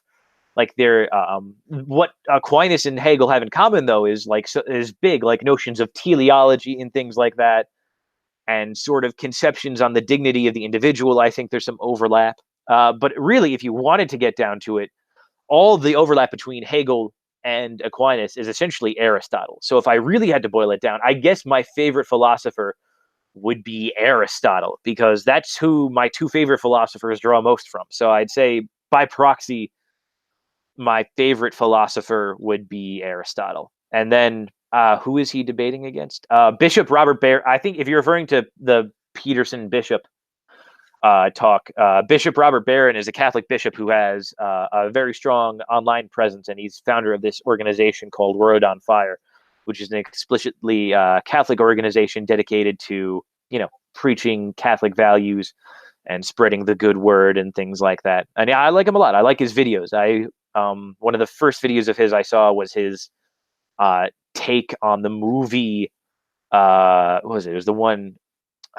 It was the one John Krasinski was in, and it's about the things where you got to be real quiet. A Quiet Place. I think that was it, right? A Quiet Place.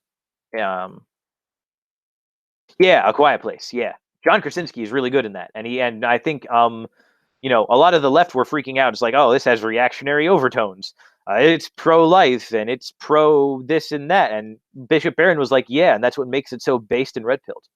Which probably isn't on accident, because Krasinski is the son of Polish. John Krasinski may very well be our guy, and I happen to like him. So I don't know too much about his other work. Like, I don't do Amazon specials, so I haven't seen that other thing he's in, or a Reacher, I think it is. But he's a cool dude. And loved him in The Office, loved him in A Quiet Place, and they're making A Quiet Place 2 right now. But yeah, I'll stop it here, because this is I might try to timestamp this, actually, because there's been a lot being discussed here. There were many tangents related to Ted Kaczynski. Perhaps if you go far back enough, because they're both Polish, maybe. Everyone's favorite philosopher is Aristotle. Hey, yeah, that's true. I wouldn't disagree, but it's with reason. It's with reason. Like, the big mistakes in philosophy have all been committed by people saying, where Aristotle went wrong? And it's like, it's all gone downhill from there. Like, the philosophy died with the Greeks. The medievalists were doing ancestor worship, while the Germans were grave robbers, and the French were just necrophiles. So, like, that's really my opinion on the whole of philosophy. And the English are just mental patients. So pay no attention. Ignore Anglo orders at all costs. But yeah, I'll just let the chat. Nothing more. I'll sign off. Thank you guys for staying with me for so long. Aristotle versus Plato, false dichotomy, to some extent anyway. Like, there's to some extent, there's differences in the metaphysic. To some extent, there isn't, because at the end of the day, you're still accepting forms as Aristotle. Like, I do think he was, I still think he was a hylomorphist.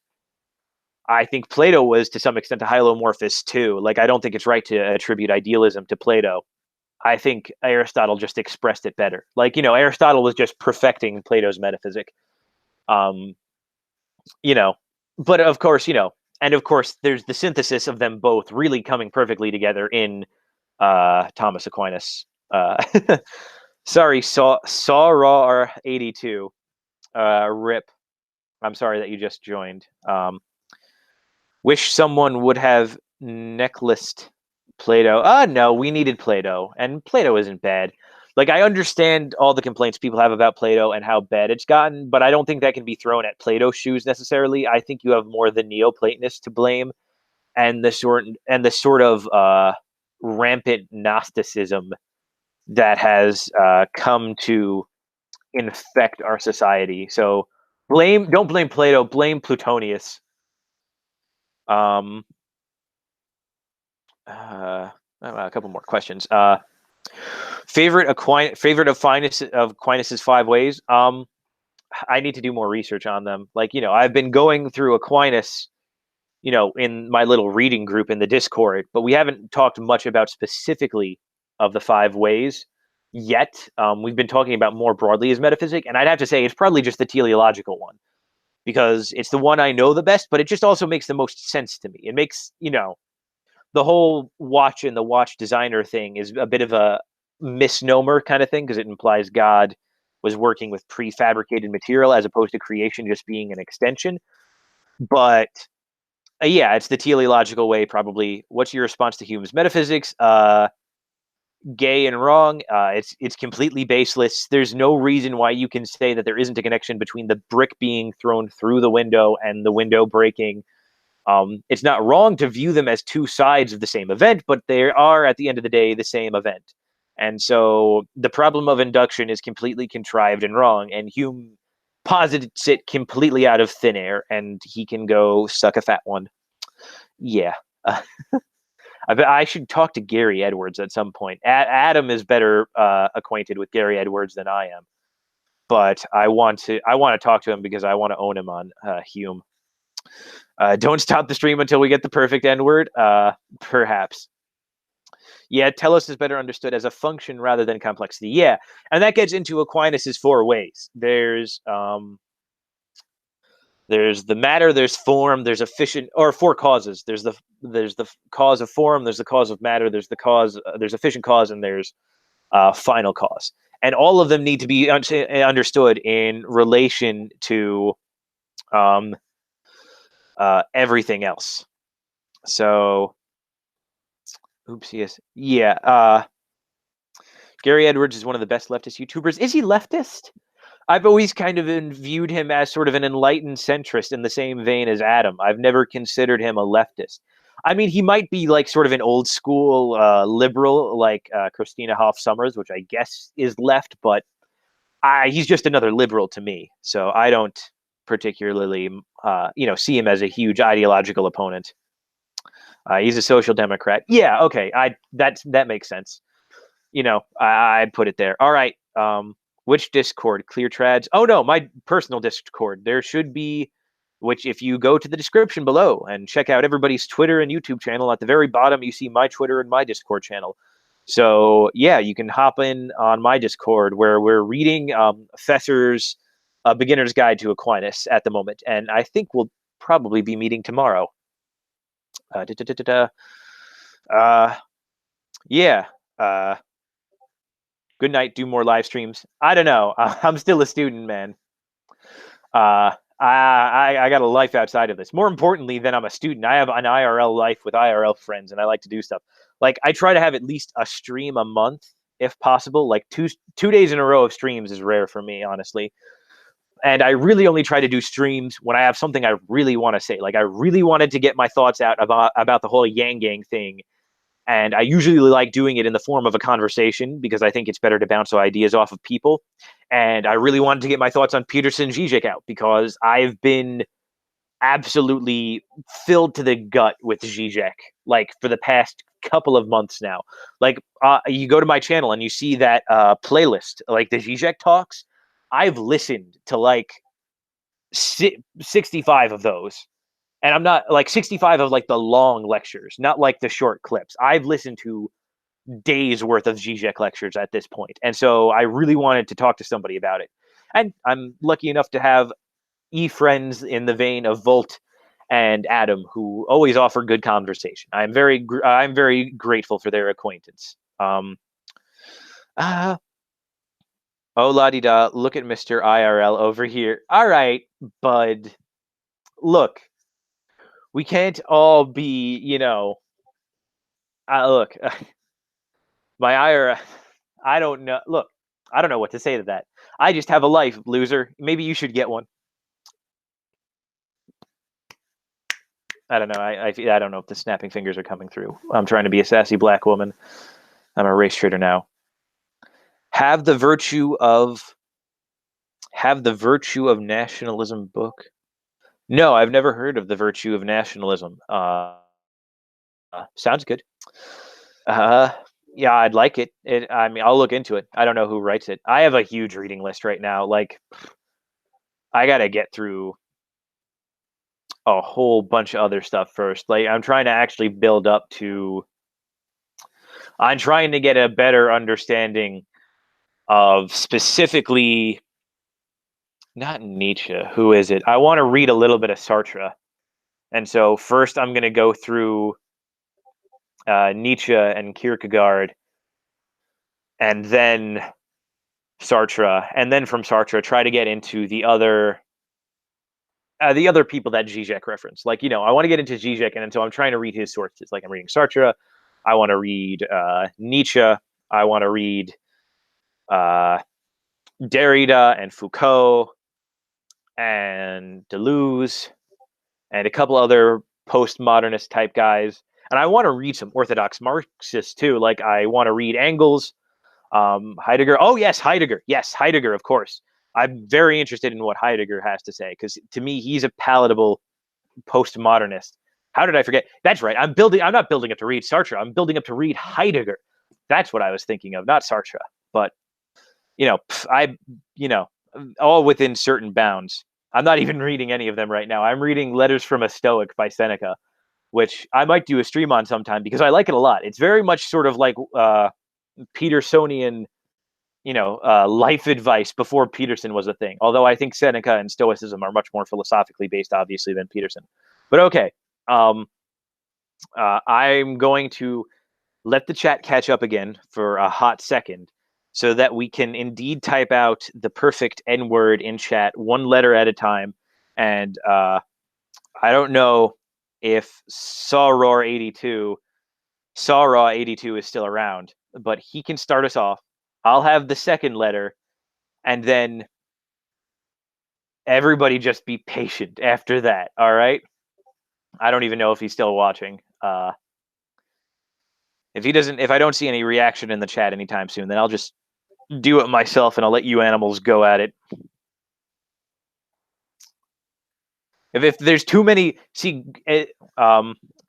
okay, my one advice is going to be stray on the side of more consonants than vowels.